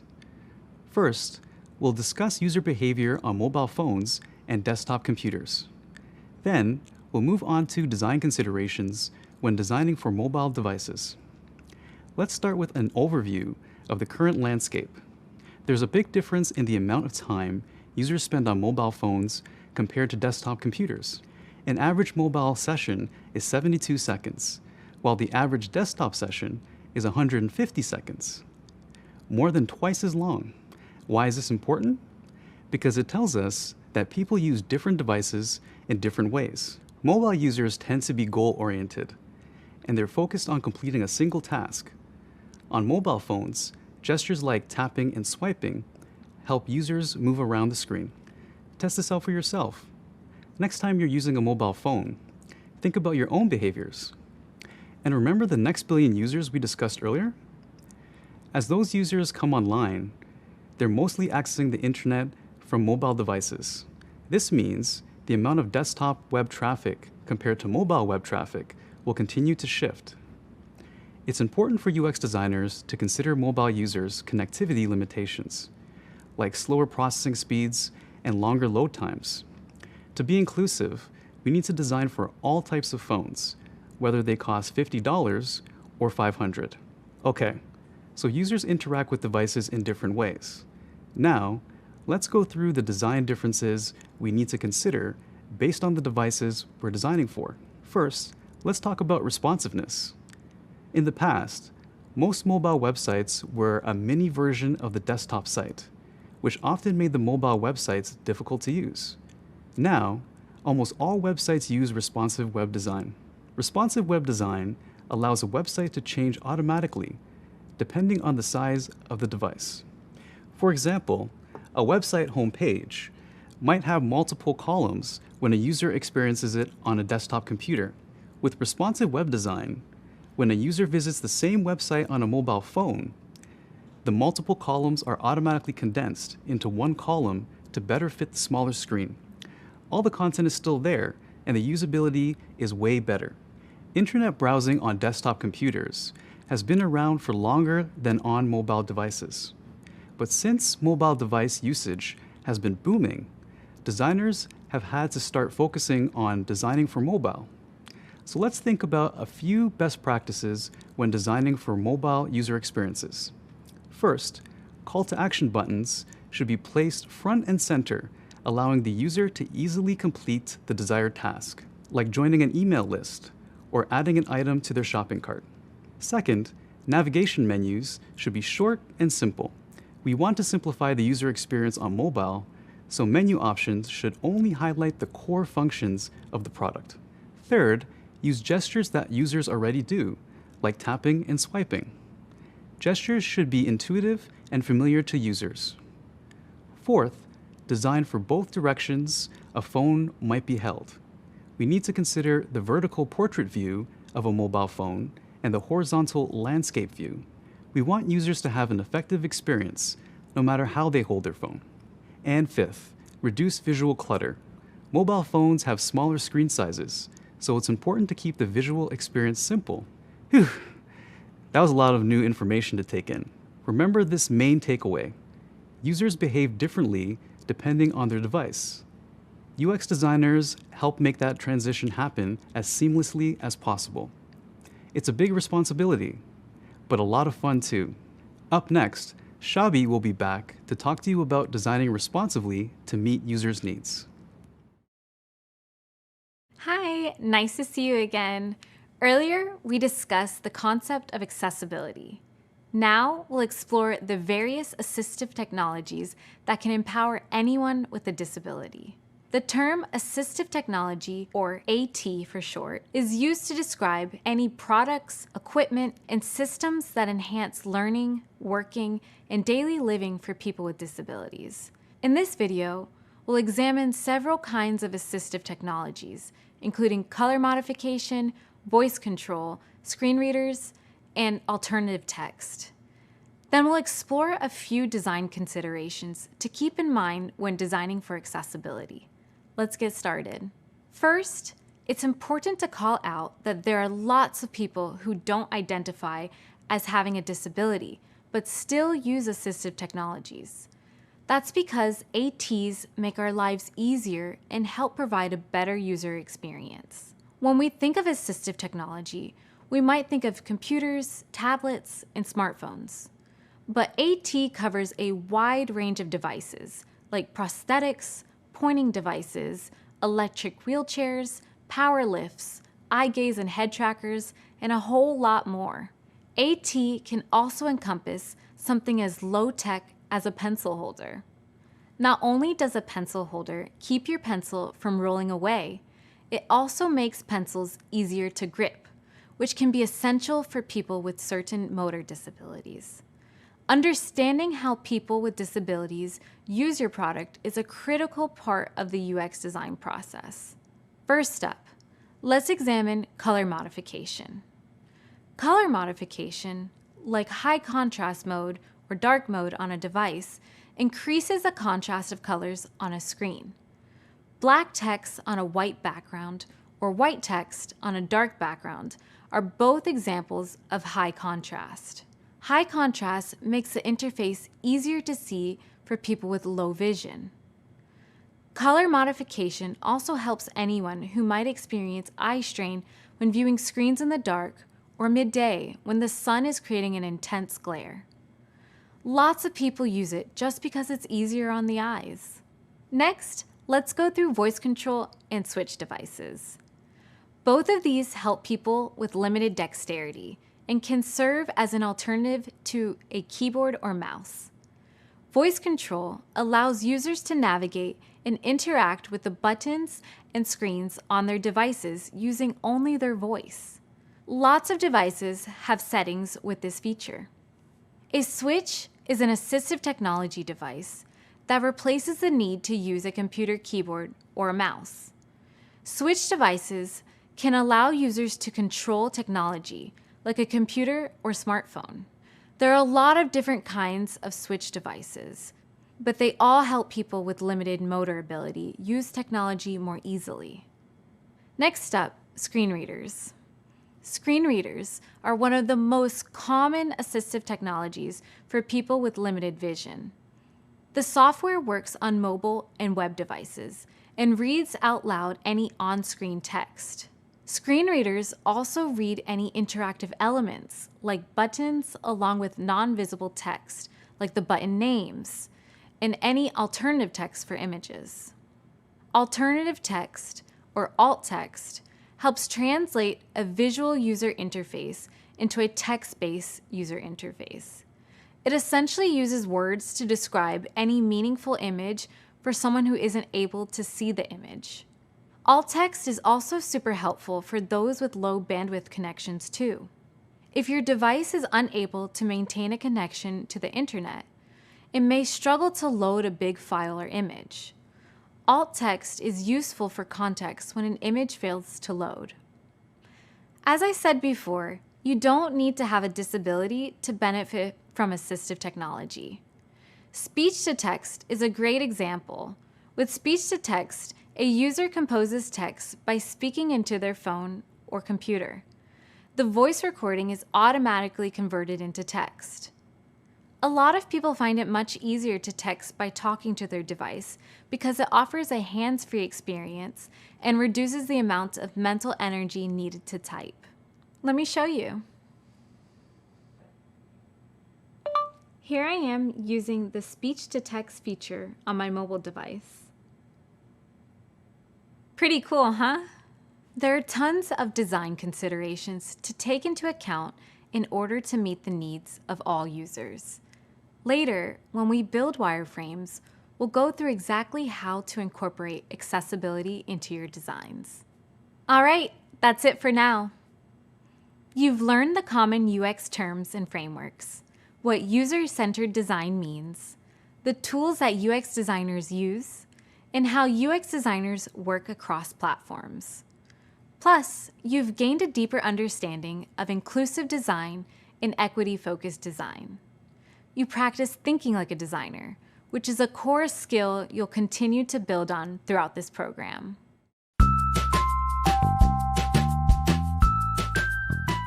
My name is Elise, and I'm the Accessibility and Inclusion Lead for Corporate Engineering.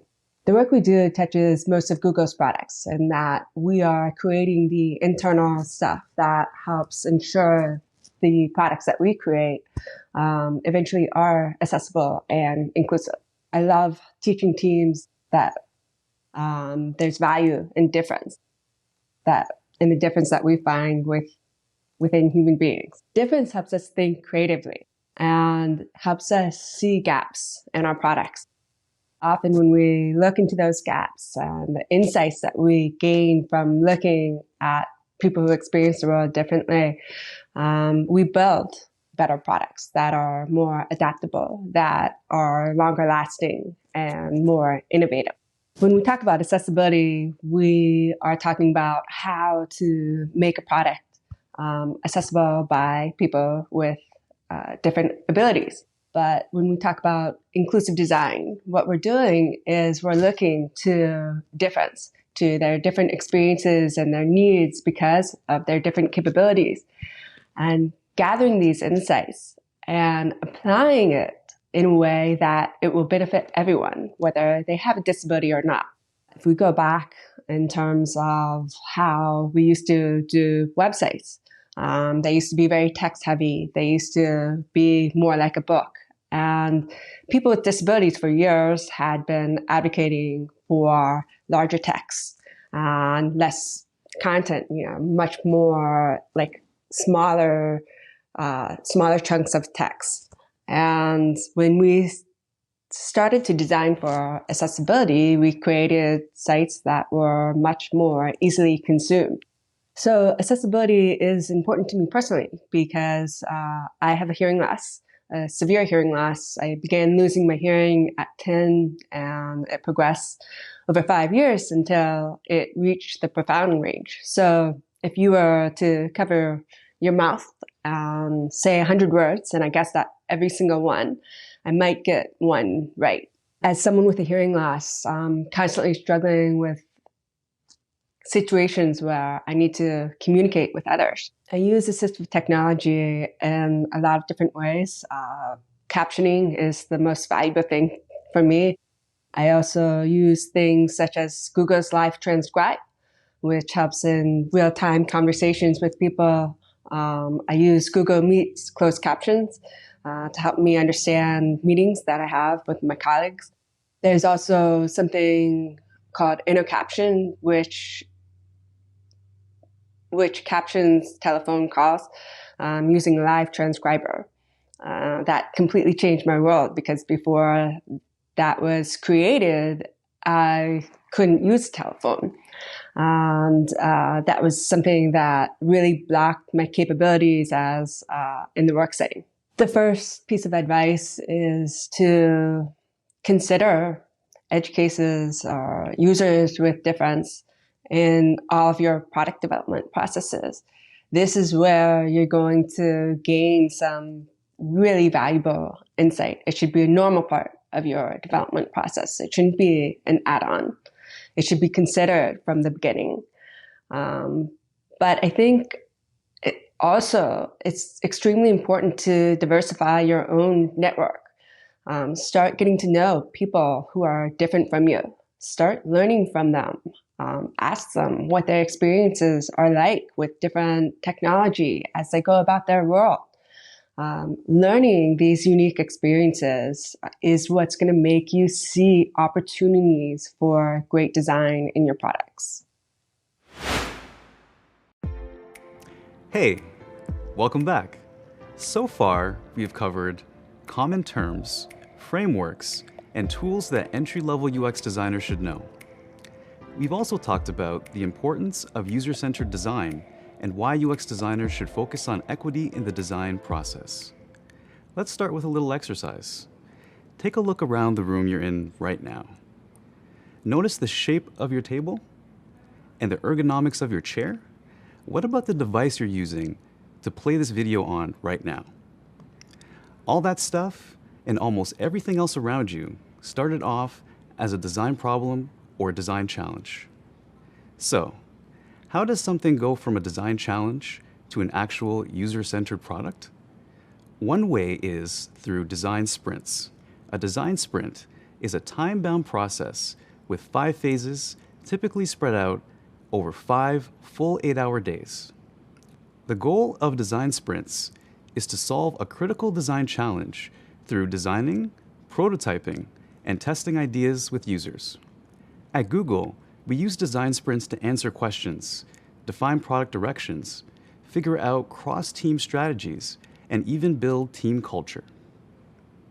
For example, I was recently a part of a design sprint for Google's transparency report. The goal was to better understand how our users experience the reports.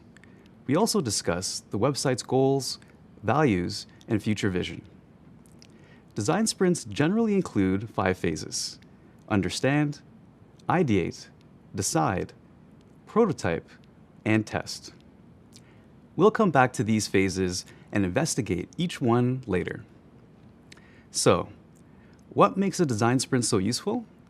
For one, design sprints save time. With a sprint, your team can cut the decision-making process down from several months to a single week. Sprints also create an effective path to bring a product to market. Sprints prioritize the user, putting their needs front and center.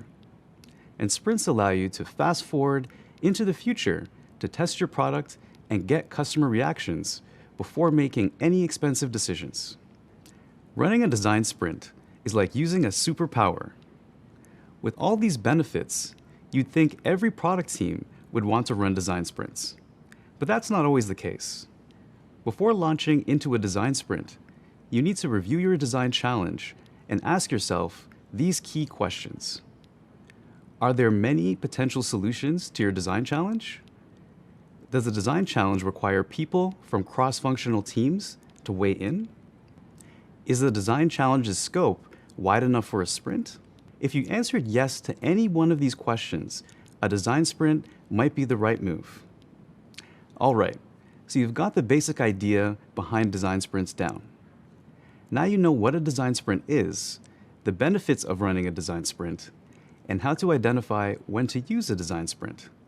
Next, let's check out each phase of the design sprint process. Hi again. Let's think back to those 5 design sprint phases we introduced earlier. Understand, ideate, decide, prototype, and test. Now, we're going to go beyond introductions and really get to know each phase. A traditional design sprint lasts 5 days, with each phase taking up to 1 full day. The whole process is super hands-on. Creative collaboration is at the core of every phase. Let's explore how a team might conduct a design sprint. Imagine you're a UX designer for a company called Cycling Enthusiasts. Your latest app lets cyclists track their distance ridden and calories burned. Sadly, the app's sales have started slumping. Kind of like how your energy would start slumping if you had actually taken a long bike ride today.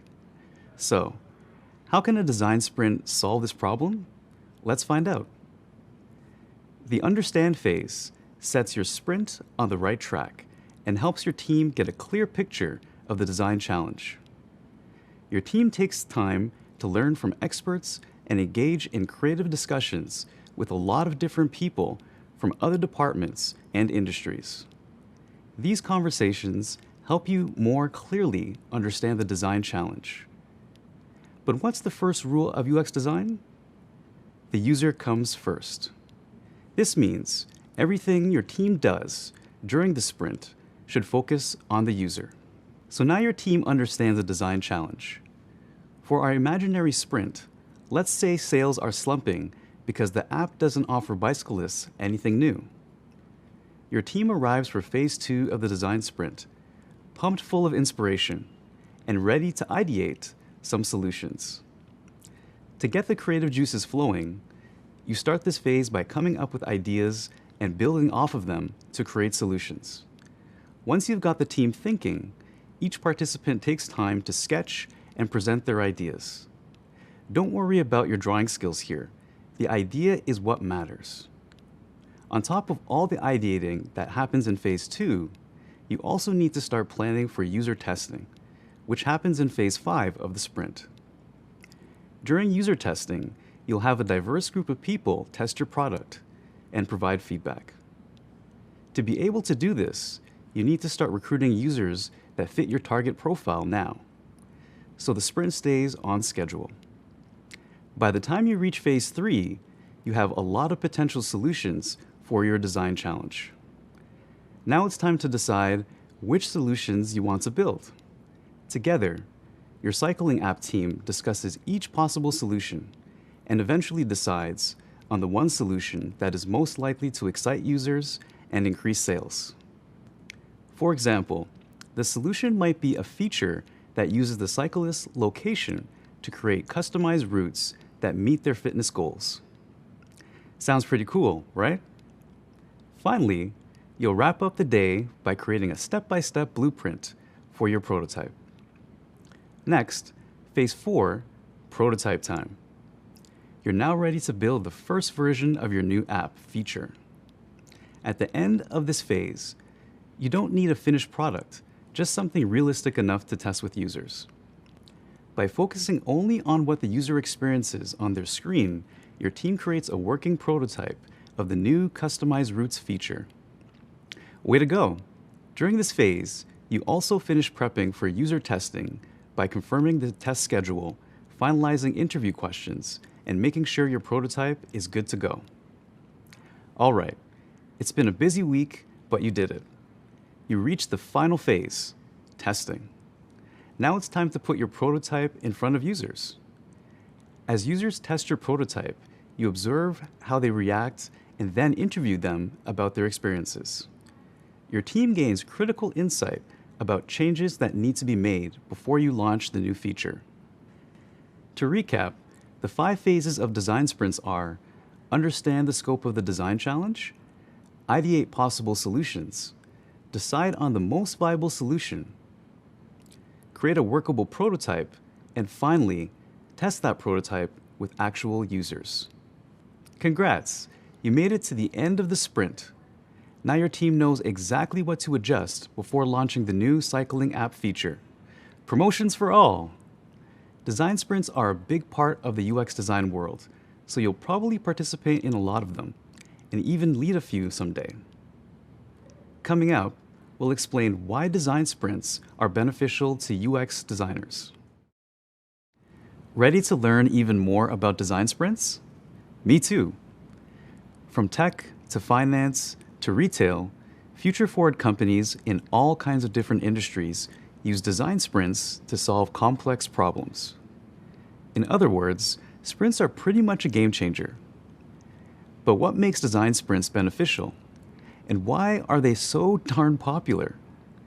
Here's what a few seasoned UX designers have pointed out. First, in design sprints, it's all about the user.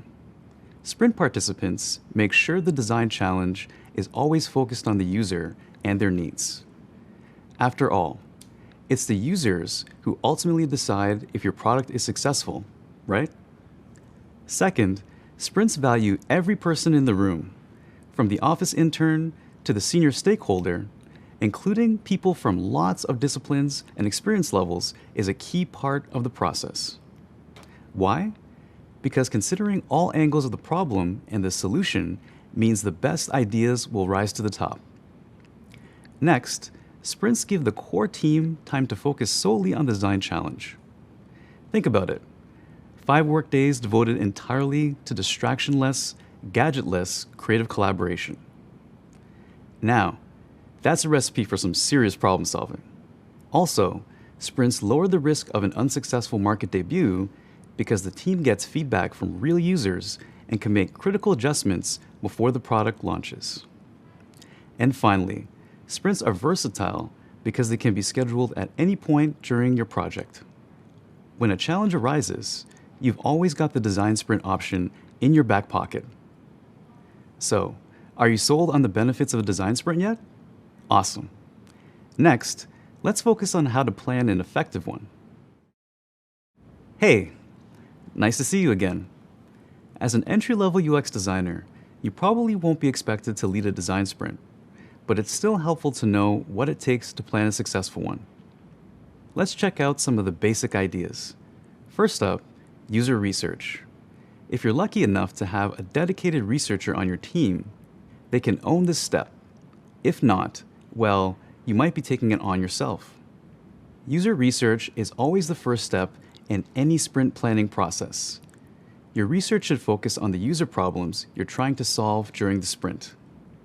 You don't have to detail out a specific problem right away, but getting a rough idea of what your sprint will focus on will help you decide which research methods make the most sense. We'll discuss different research methods in more detail later. Next, it's time to call in the experts. If you're planning the sprint, it's up to you to schedule short talks with colleagues or industry experts. You'll listen to these info-packed talks during the understand phase of the sprint. A good talk helps clarify the problem your sprint is trying to solve. Keep in mind, the more experts you bring in, the more schedules you have to accommodate. So start planning early. We promise it'll be worth it. Step 3, find the right space. Sounds a little obvious, right? But trust me, booking the right room can make all the difference. It's important to ensure that the space allows all employees equal opportunities to perform their job. Let's talk about a few things you should look for. Whiteboards to capture your ideas or hang sticky notes, acoustics so participants can hear each other easily, accommodations for anyone who needs them, and comfortable furniture that you can move around easily. You're going to be spending a lot of time in this room, so get cozy. Once you've found the right space, it's time to gather supplies. If you're planning the design sprint, it's your job to make sure everyone has what they need to participate, kind of like a teacher handing out classroom supplies. Some essentials include markers, sticky notes, and a lot of snacks and water. On to step 5, establish the rules of the sprint. If you want this to be a gadgetless, distraction-free zone, now's the time to say so. Figuring out the ground rules in advance sets the tone for the sprint, gets everyone on the same page, and helps your team stay focused. So you've done your research, called in the experts, found the right space, gathered supplies, and established your sprint rules. What's next? Step 6 is planning introductions. This can be pretty important since sprints involve cross-functional teams that may have never met before.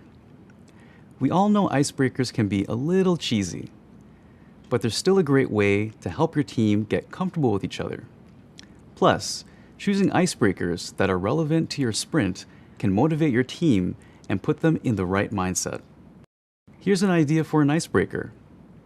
Ask everyone to talk about a time they call customer service to complain. This puts the team in the shoes of a user, exactly where you want them to be when solving UX design challenges. All right, we made it to the final step, post-sprint planning. That means thinking about what will happen after the sprint wraps up, like how your team might use what you've learned to achieve other goals. To do this, you need documentation. Make sure you enlist a few people to help document the design sprint by taking pictures, collecting sticky notes, and jotting down ideas. Okay, let's recap the sprint planning basics. To prepare for a design sprint, you'll need to conduct user research, schedule talks with experts, find the right space, gather supplies, establish ground rules, break the ice with your team, and plan out post-sprint action items. Sound about right? Awesome. Let's keep going. Up next, we'll walk through a design sprint brief. Hi again. So we've covered the basics of sprint planning. Now let's build a 5-day design sprint brief. The sprint brief is a document that you'll share with all your attendees to help them prepare for the sprint. So let's check out the things that make up a design sprint brief. Start with the Design Sprint Challenge. This introduces your team to the sprint objectives. Think back to the cycling app from earlier. If you created a brief for that sprint, the design challenge might be build exciting new features for the cycling app in time for relaunch later in the year. Next, you need to identify the key deliverables, meaning what your team actually wants to create by the end of the sprint. So for the cycling app, you might say that we want to have a complete prototype that includes the feature update. Then it's on to logistics. First, everyone participating in the sprint needs to know where the sprint will happen and when it will be held. You also want to list who's attending and the name of the sprint master. Usually, the sprint master is the person who sends out the brief. But that's not always the case. If you want to designate a sprint master, you should do it before you send the brief. Next, add approvers. Got some higher-ups that need to sign off on the product before launch? This is the place to note it. If your cycling app needs the official approval of Miss Cycling Enthusiast CEO before launching, the sprint brief should mention it. Your sprint brief should also include a list of resources. For short-term sprints, there's probably a team already assigned to this project. For long-term sprints, you may need to create a plan to secure additional resources. For example, with the cycling app, you might need to assign resources from engineering to take on the work needed to launch the new feature. Next, we have the project overview, where you should explain the current state of the project, call out roadblocks that stand in your way, state early wins if you have any, and outline the estimated launch plan. Finally, we wrap it all up with the sprint schedule, an hour-by-hour schedule of the 5-day sprint, including break times. This lets people know what to expect and gives them time to prep, so you can keep things moving along during the sprint. And you're done. You've planned your design sprint and created your brief. The only thing left to do now is to put the sprint in motion. If you're still a little confused about what goes in the design brief, you'll find some great examples in the readings. Okay, next up, we'll learn more about the role of an entry-level UX designer in the sprint process. Welcome back. Let's do a quick recap of what we've covered so far. We've defined the design sprint, identified the 5 phases, and explored what goes into planning a successful sprint.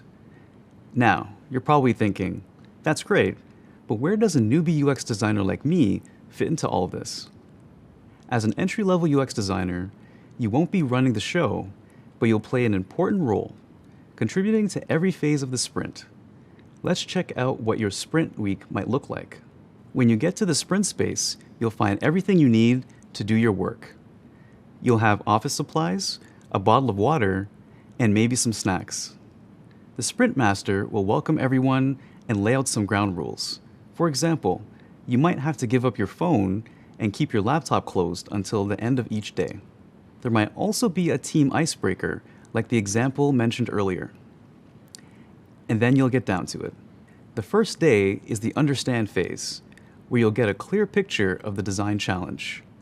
There will be plenty of short talks by experts that are designed to inspire you, so make note of any thoughts you have. Phase 2 is the ideate phase. The sprint master will guide the team through brainstorming activities to spark creativity and generate tons of possible solutions to the design challenge. Your main focus is coming up with ideas and putting them out there. Welcome to Phase 3, the decide phase. Congratulations, you're halfway through the sprint. Your team will decide on the solution with the greatest chance of success. As a newbie UX designer, you'll get involved in every stage of the decision-making process. When potential solutions fight it out, you'll vote for the one that has the most potential. As you might remember, at this point, you also need to start planning ahead for testing, or Phase 5 of the sprint. As an entry-level UX designer, you might help by scheduling testers, creating survey and interview questions, and gathering necessary equipment. Phase 4 is all about creating a prototype of your product. As an entry-level UX designer, you'll be actively involved in creating a solid prototype for users to try out. You'll ask questions, offer ideas, and review the completed prototype. You might also confirm the test users for Phase 5. We've made it. It's test day. The test phase is the final phase of the process, where you put your prototype to the test. As a newbie designer, you might be asked to collect user feedback by observing and interviewing users. This feedback helps the team know what to revise before bringing the product to market. And that's it. You've learned all about an entry-level UX designer's role in the design sprint process. As you reach the design sprint process finish line, expect to feel like you just completed an actual sprint at a track meet. A successful sprint will leave you tired but energized, chock full of new ideas, with a fire in your belly to get to work. I still remember the first sprint I was a part of. I came up with some cool ideas, but also a lot of bad ones. No worries if this happens to you as well. This is why validating your ideas with users is baked into the design sprint process. You'll have ideas, and so will the rest of your team, meaning it doesn't rely solely on you. It's a team effort, and by the end of the process, you'll have a better sense of whether your idea is working or not before implementing it. Coming up, we'll talk about retrospectives and why it's important.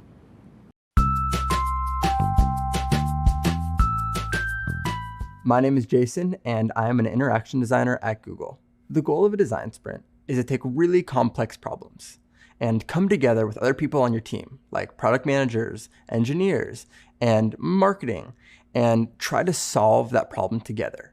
And you do it over the course of a week. And you do multiple design activities, like from wireframing and prototyping, and then at the end of the week, test with users. And it's a really good way to get quick feedback and test those initial hypotheses. And that's why it's so important to bring people with multiple perspectives together.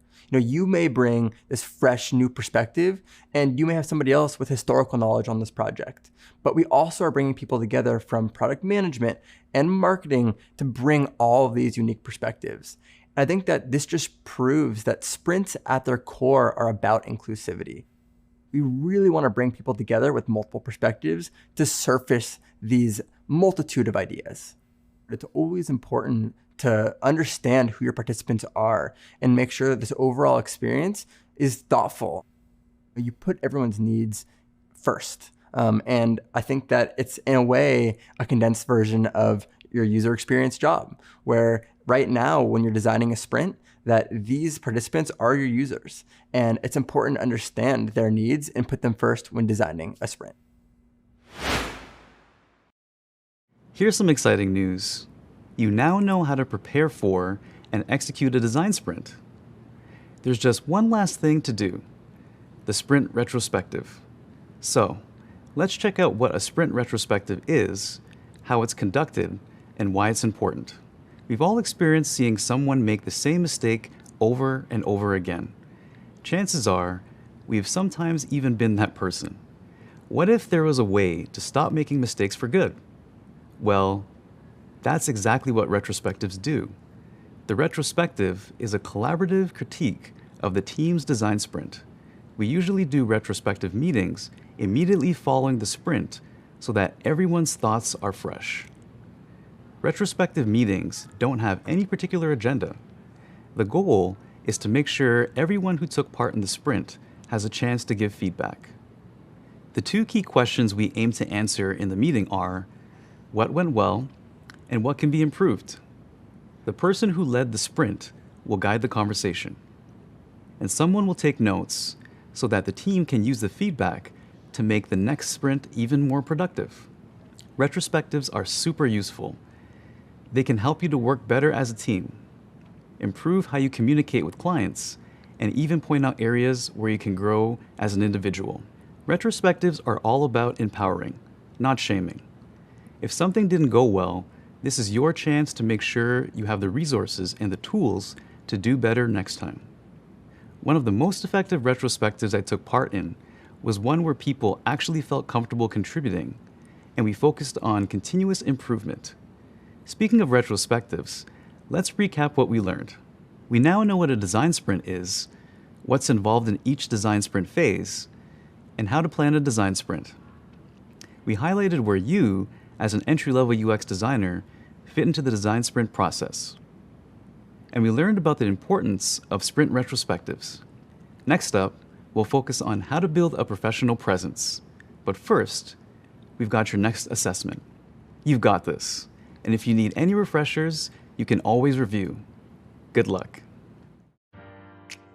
Hey, welcome back. You now know all about design sprints and how you fit in as an entry-level UX designer.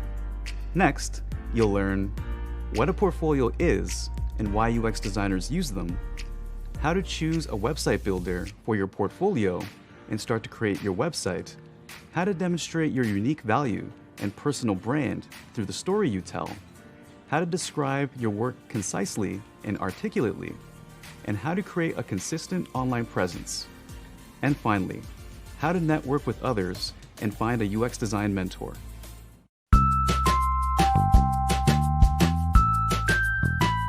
I'm Lisa. I'm a visual designer at Google.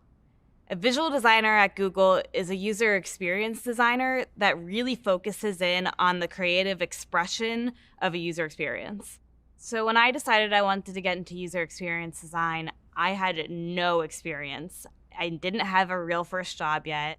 I had a very traditional graphic design and branding portfolio, and I had new projects from doing an internship for 9 months that I had created. But then I decided that I wanted to go into UX, and I needed to recreate that portfolio, having no work experience in UX, to still be a user experience portfolio. When I was just applying to user experience jobs, I knew I wanted to be a visual designer. So even though at heart I was still unsure if I wanted to call myself that, I knew it was important to identify that myself like that strategically in the portfolio. So I said that I was a visual designer. The actual portfolio in itself, I had to completely redo the layout. I don't need to start from scratch. I don't need to panic. Everything is there. I just need to reroute the way that I am storytelling and bringing some of these elements to life, so it does feel more like a user experience project. So I really focused in on the storytelling and the thinking like a user experience designer. It was interesting because when I got to Google, I felt, okay, I can think like this. I just now need to catch up on the day-to-day, the tools, the software, the things that most people kind of know going in, that somehow I sort of faked it till I made it. And the funny part about that is my team didn't seem to care that I didn't know any of that. They were just happy that I was curious, that I was hungry to learn, that I was anxious to get started on a project. What really defined how I got into the job was a curiosity to learn and to grow and to project myself as an ambitious visual designer. As we mentioned at the beginning of the program, our goal is for you to learn the skills you need to get a job as an entry-level UX designer. But how do you demonstrate those skills during the job application process? That's where portfolios come in. In this video, you'll learn what a portfolio is and why UX designers use them. A portfolio is a collection of work that you've created that shows your skills in a certain area, like painting, photography, or UX design. UX design is a creative field, so it's important to show hiring managers examples of your work and demonstrate the skills you can bring to the job. In the past, portfolios were usually a physical collection of work, like a giant briefcase full of drawings. But in today's world, it's more likely that your portfolio will be on a website, which is much easier to update and share. Next, you'll build your own website to showcase your future portfolio. You don't need to know how to write code or have any work to include yet. As you build your own projects throughout this program, you'll add them to this new portfolio. Sound fun? It is. Creating a showcase of your work and skills is a great way to start feeling like a part of the UX design community. Keep in mind that the design of the website itself is also important. Having a well-designed website is another way to demonstrate that you understand the principles of UX design. You wouldn't want your website to have a bad user experience when you're applying for a job in UX. As you design the website, you want your portfolio to tell a story and grab the user's attention. This will help you stand out. After all, the user might be a recruiter or a client interested in offering you a job. Next up, you'll meet entry-level UX designers, explore real-world portfolios, and learn how those portfolios help lead to jobs in UX design. Ready? Let's get started. Hey there! Now that you know why you need a portfolio, let's find out how to make one. Coming up, we'll explain how to build a personalized online portfolio, and we'll help you choose the website builder that works best for you. Building a website might seem intimidating, but there are a lot of tools to help you. Most website builders are simple to use and don't require any coding or technical knowledge.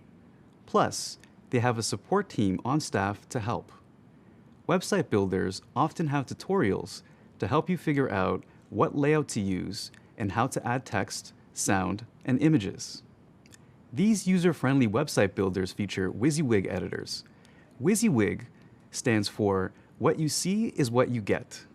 In other words, you can type and make your text bold or italics as you would in a word processing program like Google Docs and Microsoft Word. All this might seem obvious, but web-based WYSIWYG editors have only been around for 10 years or so. Before website builders were widely available, you had to create everything in HTML and CSS, which are the coding languages used to build the internet. Fortunately, things are a lot simpler now, so you don't need to know any code to build an impressive portfolio. If you do know how to code, or if you'd like the challenge and flexibility that you get with coding, awesome. You can choose to build a website from scratch instead of using a website builder. Just be sure to put your UX design work front and center and prioritize the UX of the site. Remember, recruiters and employers want to know about your UX design work, not how good you are at coding. Now let's check out some common website builders used by UX designers to build portfolios. There are lots of options for website builders, but in this video, we'll focus on 3 of the most popular: Wix, Squarespace, and Webflow. For this program, you can choose any of the 3. They all have benefits and drawbacks, so choose the website builder that works best for you. Don't worry that your portfolio might look similar to your classmates. There are a variety of templates to choose from on each website builder. You'll personalize your template to convey your unique style, communicate the value you bring to the UX design industry, and showcase your designs. Now, we'll quickly review each website builder, then you can use the links in the readings to learn more and decide which website builder you'd like to use. The reading also has step-by-step instructions on how to set up your website. Wix is easy to use and a favorite with folks in all kinds of creative industries. There are plenty of templates, and even some templates specifically for portfolios. Templates mean that you don't have to start from a blank slate, which makes it easy to achieve impressive results in no time. Squarespace is also popular, especially with visual designers. Squarespace is best known for its blog function, but it also has beautiful website themes. There are a bunch of templates to choose from, and it's flexible to allow for personalization. If you're new to website building, it's definitely a great choice. Finally, Webflow is a well-known option among UX designers for its on-trend styles and layouts and high level of customization. You do need some knowledge of coding though. So if you'd like to practice your coding skills, Webflow might be a good choice for you. Each of these website builders offer their own add-ons that you can purchase. One option is a domain, or the address of your website. It's better to have your own domain name for personal branding. You'll personalize your template to convey your own unique style, communicate the value you bring to the UX design industry, and showcase your designs. Okay, now you know why website builders are helpful tools for building your UX design portfolio. Take some time to check out each tool so you fully understand the options available. Then pick the one you want to use based on your needs and your career interests.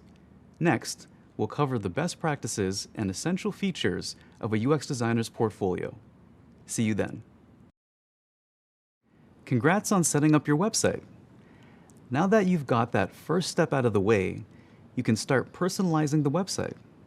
In this video, we'll share best practices and highlight some essential features of UX design portfolios. Keep in mind, there is no right way to build your portfolio. Every designer, recruiter, and client has a different idea about what should be featured in a portfolio. It's most important to find a way to make yourself stand out from the other designers. You'll also want to express yourself in a way that fits your job interests. For example, if you're interested in specializing in interaction, visual, or motion design, your portfolio should showcase that type of work. Ready? Let's get started. Pro tip number 1, establish your personal brand. Your personal brand is the way in which your personality, unique skills, and values as a designer intersect with your public persona. We'll learn more about branding later, but the main thing to know is that your personal brand is the first impression you make. Your personal brand should clearly demonstrate who you are and what makes you interesting. Pro tip number 2, tell a story. Your website could easily turn into a list of links and photos, but to engage your audience, you need to tell a story about your design process with a beginning, middle, and end. This might mean that you start with an introduction of the design problem. Then in the middle, show the process you followed to complete the designs, like user research, sketches, and wireframes. Then end with an image of the polished design and an endorsement from your client or another person whose opinion you value. Pro tip number 3, be concise. Use minimal text to describe your work and highlight the key insights that help inform your decisions. Let your work speak for itself. If you need to explain your work in more detail, add links to other pages or PDFs. Pro tip number 4, keep your navigation simple and intuitive. The navigation is the way users get from page to page on a website. Users should be able to reach the home page from any part of your site, and your navigation should lead them from one project to the next. It should also be easy for users to navigate to the contact page if they want to get in touch with you. Your contact page should include your email address, a copy of your resume, and links to your professional social media accounts. Pro tip number 5, go beyond the template. Although a website builder's pre-designed layouts make it easy to get started, you need to go a step further. Customize your website to align with your brand and the story you want to tell. You should demonstrate your design skills and provide a good user experience. For example, remove the text that comes preloaded in the template and replace it with your own content. Also, register your own domain name so that your website's address doesn't contain the name of the website builder. You can buy a domain directly through website builders or through a third-party service. Pro tip number 6, include a diversity of projects. You should have 3 to 6 projects in your portfolio that demonstrate the range of your skills. At the end of this program, you'll have created at least 3 projects, so you'll be well on your way. Make sure each project shows a different facet of your design talents. Pro tip number 7, feature case studies. A case study leads the user through your design process from the beginning to the end. Your portfolio should feature case studies, not just mock-ups of design ideas. A case study answers these questions. What was the problem you were trying to solve? What process did you follow? Where did you succeed or fail? What insights inform your design decisions along the way? And what was the ultimate solution? And why do you feel that solution was the best?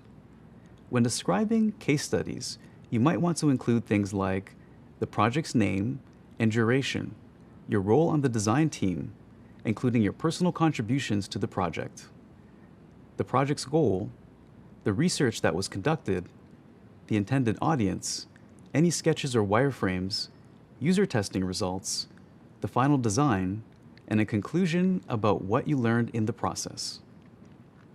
You'll learn more about each of these elements as you continue through the program. One more thing to keep in mind about case studies: be careful not to share any proprietary information or break a non-disclosure agreement if you have one. A non-disclosure agreement is a contract an employee might sign when working with a business in which they agree not to share sensitive information, like designs in the process of being developed. Pro tip number 8, make sure your website is responsive. Remember that responsive means the on-screen appearance of the website adjusts based on the user's device. So whether someone looks at your website on the desktop computer or mobile phone, they'll have a good experience. And finally, pro tip number 9, test your website. It's important to test your website on different devices to make sure it functions properly. For example, you might need to move buttons around or adjust images to fit on the mobile version of your site.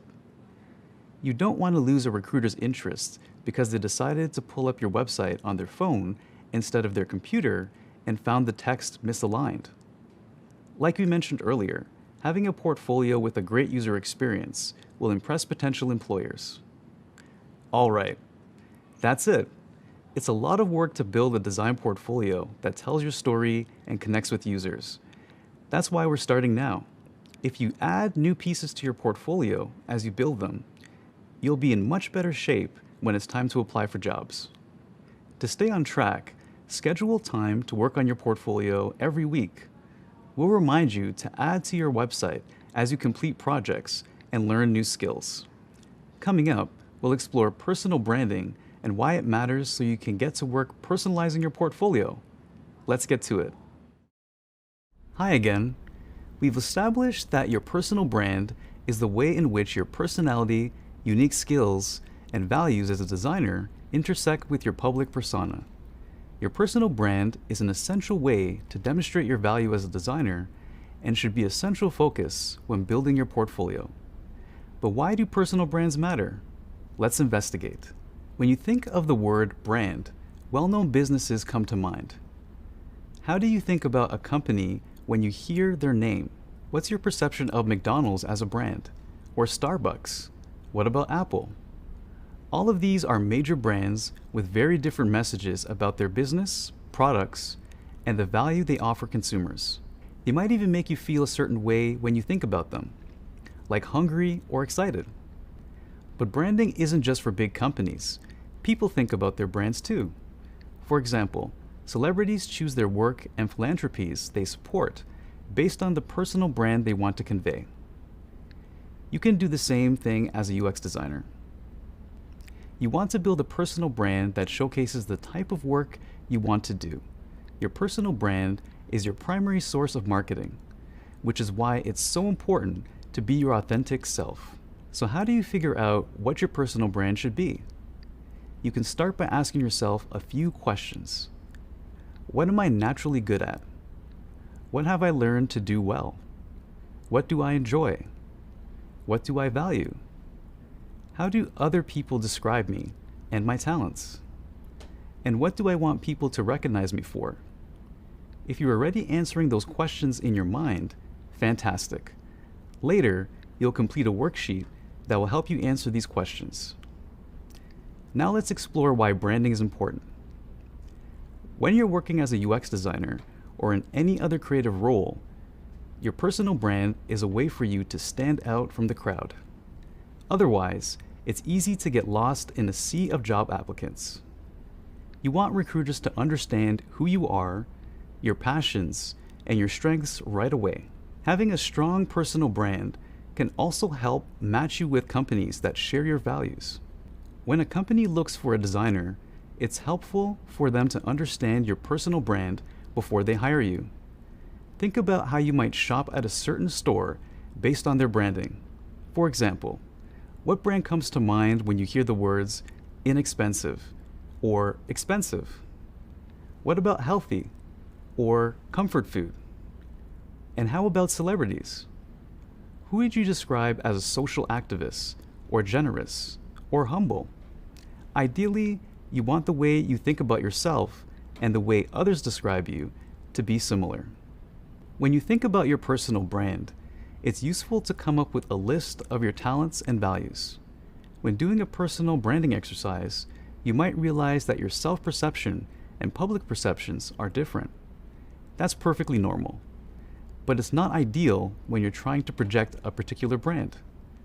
So you might want to think about how you can bring your self-perception and public perception closer together. In addition, your brand should be consistent everywhere you have a presence online. That includes your social media accounts, your profiles on UX design communities, your resume, and your business cards. If figuring out how to communicate your personal brand in writing makes you nervous, we've got your back. Later, we'll go through best practices to describe your work in writing. Keep up the awesome work. Great work on your portfolio so far. You've accomplished so much already, like setting up your website and learning best practices for writing. In this video, we'll explain how to build a cohesive and consistent presence online. We covered how to apply your personal brand to your portfolio in an earlier video. Your personal brand should come across in your portfolio, on social media, in online UX design communities, and on job search websites. You'll also want to keep handy the worksheets you completed about your personal brand, so you can reference them in the next few videos. So what does it mean to build your professional presence online? Start with your personal statement, which was part of the branding worksheet you completed. A personal statement is a 1 or 2 sentence phrase that describes what you do and what you stand for. Think of a personal statement like your own slogan or tagline. You want your personal statement to highlight what makes your work unique. The best personal statements are memorable and catchy. Consider including a version of your personal statement on the About Me page of your portfolio website. It's helpful to repeat words that you use to describe yourself in order to reinforce the key elements of your brand. You might also want to include your personal statement on your social media profiles or your resume. Keep in mind, whatever your personal statement communicates should also be reflected in your work. For example, if you describe yourself as organized, that should be evident in your designs. Or if you're passionate about working in virtual reality, you should include a design for a virtual reality experience. Even if it's not your own design, you can describe why it's inspiring to you. In addition, you probably know that you should be thoughtful about posting pictures of yourself on the internet. Since we're trying to build a cohesive professional presence online, your photos should be consistent across platforms, like your portfolio and LinkedIn profile. For example, using the same photo of yourself everywhere can help recruiters identify you across platforms. And when selecting a photo of yourself to use, you should express your unique style, culture, and interests. Finally, make sure your color scheme, logo, font, and other design elements are consistent across platforms. This includes websites like your portfolio and social media accounts, as well as physical products like your business cards. Of course, there's only so much customization you can do on some of these social media sites, but try to keep the look and feel as consistent as possible whenever you can. Keep in mind that your online presence and personal brand are important in landing a job and growing your career. It's also a chance for you to be creative, so have fun with it. Next, we'll explore how personal branding is useful when creating profiles on social media sites and online communities for UX designers. See you soon. Welcome back. Now that you've defined your personal brand and built your own website, it's time to think about professional networking on social media. In this video, we'll discuss how you can use social media as a tool to connect with recruiters, potential employers, and your peers in the UX design community. There's a good chance you already have a profile on at least one social media site, like Facebook or Instagram, that you use to connect with friends and family. Social media can be a great way to connect with potential employers, learn about new concepts and ideas, and network with other UX designers. Right now, let's focus on 2 of the most popular social media sites for UX designers, LinkedIn and Twitter. LinkedIn is a professional networking site where you can connect with people you know, learn more about companies, read about interesting ideas, and post your own content. LinkedIn is a great place to host your resume and get noticed by recruiters. It's one of the top websites recruiters use to find job candidates. In fact, many of my job opportunities over the years started with networking and making connections through LinkedIn. So how do you set up a profile on LinkedIn? First, you go to the LinkedIn homepage and create an account. Then create your profile. Be sure to list your job history or other professional experiences, along with descriptions of your role at each organization. Once your profile is filled out, you're ready to connect with people. It's best to connect with people you actually know, especially people you've worked with. You might also want to connect with former teachers, coaches, classmates, or family members. You can add a connection by clicking the Connect button. Personalize your connection request with a short message that reminds the person how you know each other. Once they accept, you'll get a confirmation saying you're connected. You should also use LinkedIn to connect with recruiters in the UX design industry. Add a note to your connection request that you're looking to learn more about the company and their job openings. You can also consider connecting with employees at the company you'd like to work for. Browse the LinkedIn profiles of people associated with the company. Check out if you know anyone who currently works at the company or has worked there in the past. If so, don't be afraid to send them a personalized message.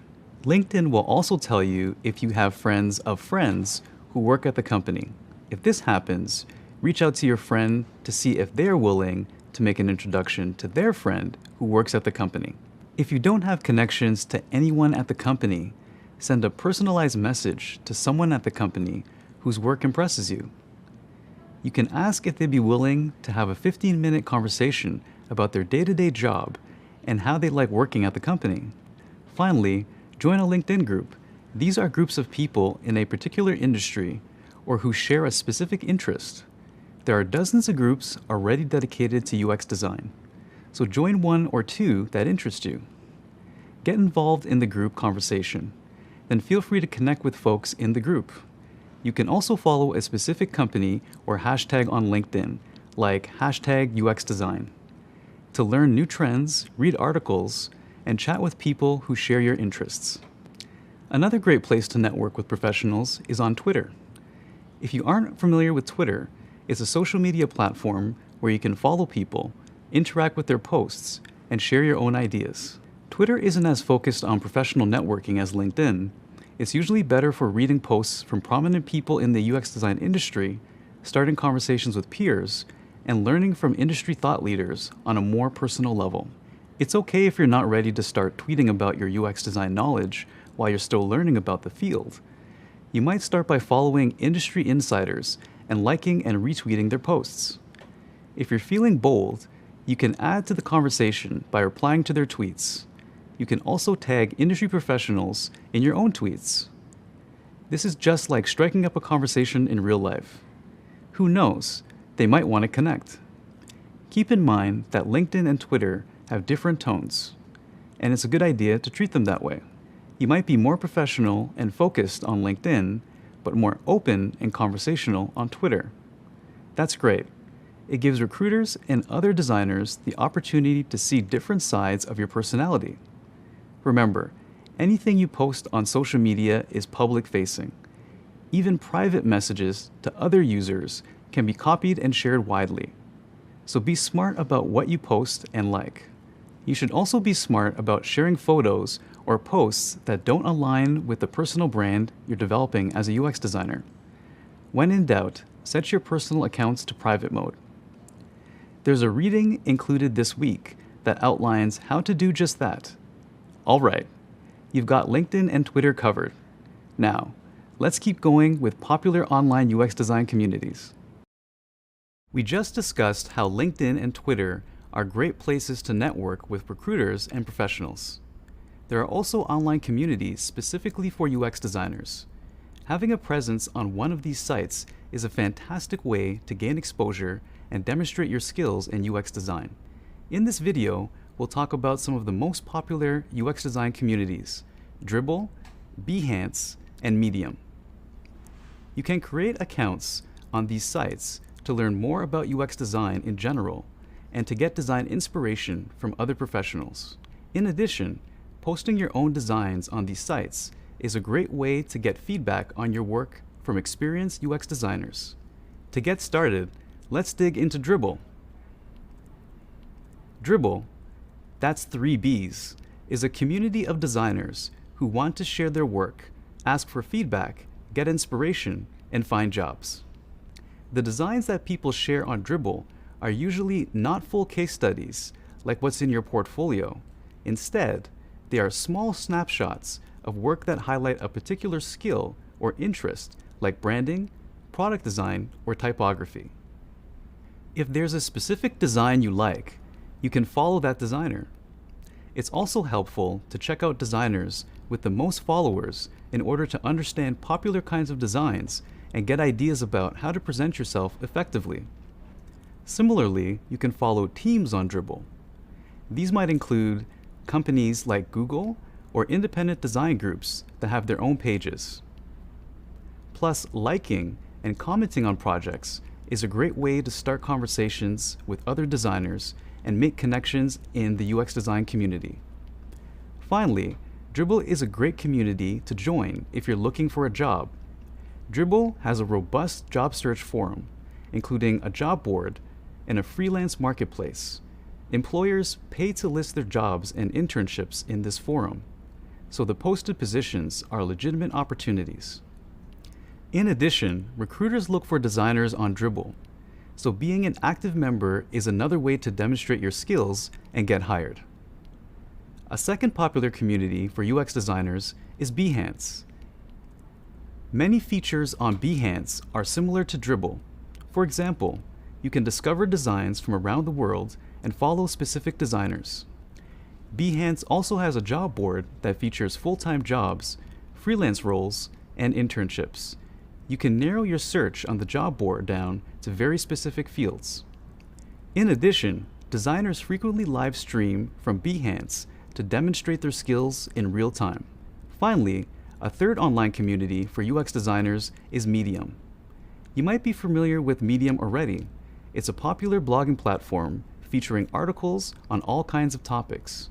There's a vibrant UX design community on Medium, specifically at UX Collective, a subset of the website. Medium is pretty different from Dribbble and Behance. For example, on Medium, your designs are not the main attraction. Instead, the Medium community focuses on long-form writing about UX design, sometimes including visuals. So start reading. There are lots of articles on Medium from leaders in UX design, including Googlers. Medium is a great place to discover the processes of top designers and learn about industry trends. We even have a Google Design collection. Keep in mind that articles on blogging sites like Medium should be considered opinion pieces, not objective research. That said, you can still learn a lot from the resources on Medium, like tips for using a specific design software or how to build equity and accessibility into your work. You can communicate with other designers by responding to articles in the comments section and giving claps, which are basically Medium's like button. You can also follow designers who inspire you and sign up for their newsletters. It's a great way to expand your network. You can even publish your own Medium post. Medium offers plenty of resources to help you get started. Polish your story and find your audience. You can find more details on how to create a profile on each of these platforms in the course readings. Get creative, and don't be afraid to start posting your design ideas, requesting feedback, and becoming an active member of online UX design communities. You'll do great. Next, we're going to explain how recruiters and interviewers might check out your online presence. See you there. Okay, we've covered the essentials of a good portfolio and the importance of communicating your personal brand. Next up, let's talk about writing concisely and articulately in your portfolio. Communicating through design and through writing are similar skills. The main goal for writing your portfolio is to structure the information clearly and concisely. Focus on highlighting the most important parts of your story and keep your writing succinct and easy to skim. Most recruiters and hiring managers review a lot of portfolios. You want them to stay engaged. Let's start with your introduction. The introduction to you and your portfolio should go above the fold on the homepage of your website. The term above the fold comes from the design of a newspaper. If you're holding a newspaper in your hands, the most important information is on the top part of the front page, before you unfold it or flip it over. The same concept applies to websites.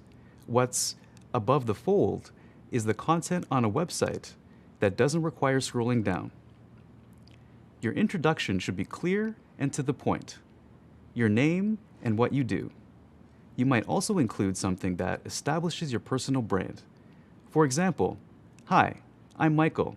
I believe that creative collaboration between design and technology is the magic that takes experiences from good to great."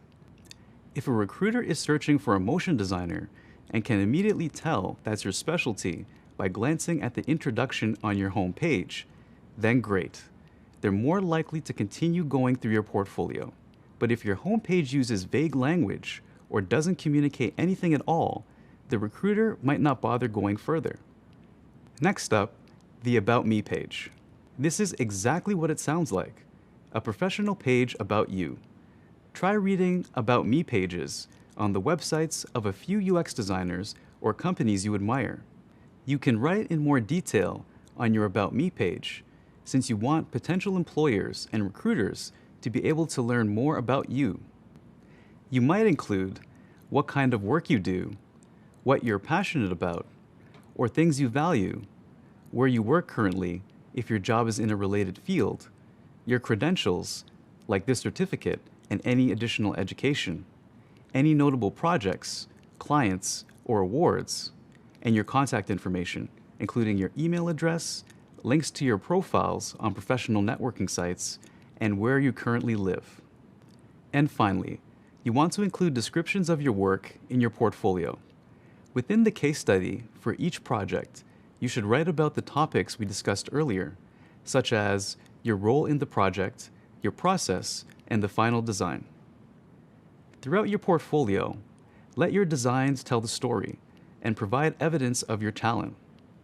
To keep your writing concise and articulate, here are a few tips. Use as few words as possible to make your point. Avoid complicated language. You don't need 3 adjectives when one specific one will do. The words you choose should be clear descriptors, not buzzwords. Avoid jargon. Jargon are industry terms that people who don't work in UX design may not know. Your writing should be easy to understand and approachable. Include keywords that might be in a job description or concepts that every UX designer should know, like the user journey or design sprint. This is a good way to increase your site's discoverability on search engines. Inject personality. Be conversational. Your website should accurately reflect you, your work, and your brand you've established. Last tip, find a trusted editor. Everyone, even professional writers, make mistakes. Ask a friend to check your writing for spelling and grammatical errors, or to point out any places where the writing is distracting from the projects you're trying to highlight. That's it. Now you know some tips for writing in your portfolio. Writing well takes practice, and it might take a few tries to get it right. You'll have the opportunity to practice your writing in an upcoming activity. If you're having trouble, check out the discussion forum and ask a classmate for advice. Coming up, we'll talk about building a cohesive and consistent presence online. Let's keep going. Hi again. Good job setting up profiles on social media sites and UX design communities. These profiles are helpful to find a job and to connect with other UX designers. Now, we're going to put your online profile to use. In this video, we'll discuss networking and finding a mentor, and how both of these can help you kickstart your career in UX design. Before we dig in, let's explore why networking is important. Networking means interacting with other people to develop professional contacts and learn more about a job industry. You can network online or in person. Networking can be strictly professional. For example, you might attend a lecture at a design conference and meet other UX designers in the audience. You can extend your conversation beyond the conference by connecting with your new acquaintance on LinkedIn or other online platform. Or you might find someone on LinkedIn who works at a company you're interested in.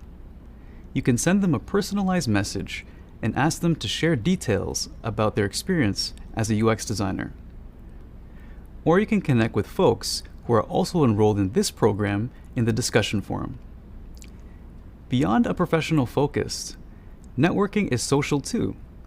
Your network includes all of the people you already know, from former teachers and counselors to your distant relatives. You can join a professional organization to expand your network too. You can find design-related associations in your area by searching online, asking your local librarian, or visiting a workforce development office for advice. Many of these professional organizations hold happy hours or picnics so members can connect in a more relaxed setting. It's smart to think about the benefits of social connections over the long term. A new person you meet at a happy hour might not be able to advance your career right now, but if you keep in touch, in the future, your new friend might know someone who is looking to hire a UX designer at their company. You never know where your connection might lead. Making connections with people in the UX design industry is also an excellent way to find a mentor. A mentor is someone in your field who gives you advice about your career. A mentor can be someone with many years of experience in UX design, who can provide tips on growing your career, organizations to join, and books to read. Or a mentor can be a newbie UX designer who gives pointers about creating an online portfolio or acing the job interview. Keep in mind, most people like to help other people succeed, and experienced UX designers remember what it's like to start their career. Don't be afraid to seek out a mentor. You might be surprised how happy people are to help you. There are a lot of ways to find a mentor. Is there someone you used to work with who you admire? Is there an event coming up in your community where you can meet someone new? Or should you send a message to the designer on Behance that you love to follow? When you find a mentor and are ready to ask for their advice, be prepared. It's helpful to have clear goals for the conversation. Some topics you might want to ask a mentor about include finding your first UX design job, developing specific skills, or learning a new tool, moving from the type of company you currently work at into UX design, specializing in a type of design like interaction, visual, or motion versus being a generalist designer, or getting feedback on your portfolio. Before the first meeting with your new mentor, write a list of questions that you want to ask her. This will help you feel prepared and keep the conversation flowing. After the first meeting, you should consider how often you want to meet moving forward. It helps to set the expectation about your relationship up front. For example, you might want to meet at a local coffee shop once a month, or check in over the phone every other month. Networking and finding a mentor can be a lot of fun. The more you take part in conversations in this program's discussion forum, on social media, and in UX design communities, the more comfortable you'll become with talking to new people. It gets easier and more natural with practice. An early mentor of mine provided some great advice that I still use today. She suggested sharing my work with the design community regularly to receive feedback. She also taught me that it's important to not just focus on what I can get from networking, but more importantly, what I can give back to the community. I think we can all really benefit from a mentor's advice. Start building connections now, and it will prove valuable to you in the long term. If you're nervous about meeting new people or sharing your work with the world, that's completely normal. In the next video, we'll talk about overcoming imposter syndrome so you can shine. See you there. Good to see you again. In the last video, we talked about the importance of networking and having a mentor. Like we said, networking gets easier with practice, and it's completely normal to be nervous at first. One obstacle we all face when growing our career is imposter syndrome, which is what we're going to talk about in this video. Imposter syndrome is the belief that you're unskilled, inferior to others, or bad at your job, despite your successes. In other words, imposter syndrome occurs when you think you're a bad designer, even when everyone else tells you you're a great designer. Everyone feels like an imposter sometimes. From the brand new person on your team to Google's most senior leaders, imposter syndrome looks different for each person. But there are some telltale red flags. Symptoms of imposter syndrome might include lack of self-confidence, feeling like a fraud, constant comparison to other people, self-doubt, not trusting your intuition and capabilities, negative self-talk, or irrational fears of the future. Do any of those sound familiar to you? In professional settings, imposter syndrome can come to life in many ways. A few examples include not applying to jobs unless you meet every requirement, taking on extra work to make sure you're doing it all, and shrugging off compliments. There are countless reasons why we might feel imposter syndrome. The good news is that there are some small steps we can take when imposter syndrome kicks in. First, acknowledge the thoughts. Recognize how you're feeling and think about why you're feeling this way. Understand your own patterns, and identifying situations that make you feel imposter syndrome is a helpful place to start. Second, own your accomplishments. Your success is not due to luck or help from others. Your success is due to your intelligence and hard work. Take responsibility for the role you played in the accomplishment. Third, make a list. Write down 5 things that show you're qualified for the job you are considering. Or write down 5 accomplishments you're proud of. Focus on all the unique skills you can bring to the table. Fourth, have a conversation. To address your inner critic, it's helpful to talk about what's going on in your mind. Many people hesitate to share how they feel because they're scared about how others might respond. But remember your new mentor? I bet they still feel like an outsider sometimes too, especially when they change jobs or take new responsibilities at work. Ask your mentor how they handle imposter syndrome. Lastly, realize you are not alone. If you feel like an imposter, no matter what the reason, you are not the only one. UX designers with decades of experience still feel like frauds at times. I still get imposter syndrome every now and then too. Figuring out my strengths as a designer over the years has helped me become more confident in myself. I also find that celebrating my achievements has helped make creeping feelings of imposter syndrome go away. Starting a new job or changing careers takes time. Give yourself a break and understand that you'll make mistakes along the way. By taking this program, you are already proving that you have curiosity, persistence, and grit. And this demonstrates you have the drive to be successful. If you start questioning your ability, remind yourself that everyone started off at the beginning. So the next time you feel you're not good enough to be a designer, consider whether it's just a bad case of imposter syndrome. If you acknowledge that feeling and follow the advice from this video, it might seem less scary.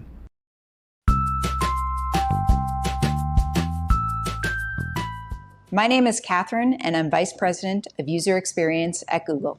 My first exposure to tech was probably in my senior year in a summer program that was called WISE, Women in Science and Engineering. I'll never forget that experience. I was working in a pathology lab, and I felt like a total imposter. I was the only high school student working with all these people in this medical lab. And one day, the doctor who I was working for handed me some graph paper, and he said, "Catherine, could you create these graphs for us?" and gave me some data. And I thought, okay, I can do this. And I looked at the graph paper and I thought, I remember my mother, who's an academic, had this new software program where you could create graphs using software. And I thought, okay, I'm going to actually try and create the graphs instead of on graph paper in this software program. And I went home and I did it. And I was really happy with how my bar charts and my pie charts came out. And I brought them back. And the whole staff, they thought I was from the future. They had never seen anything like this before. They were so impressed. And suddenly I went from feeling like a total imposter to the smartest person in the room. So it was my first lesson in realizing that so often You feel like an imposter when you're in a new role or a new situation, or maybe you're younger or you don't have as much experience, but everybody's got something unique that they can bring to the table and value that they can add. That experience is definitely carried through in terms of my love of working on software products and also in terms of how I approach new challenges. One of the things that was very obvious to me early on when I started my professional career, and even in my education, I was in an industrial engineering program, was that I was one of the few women in my program.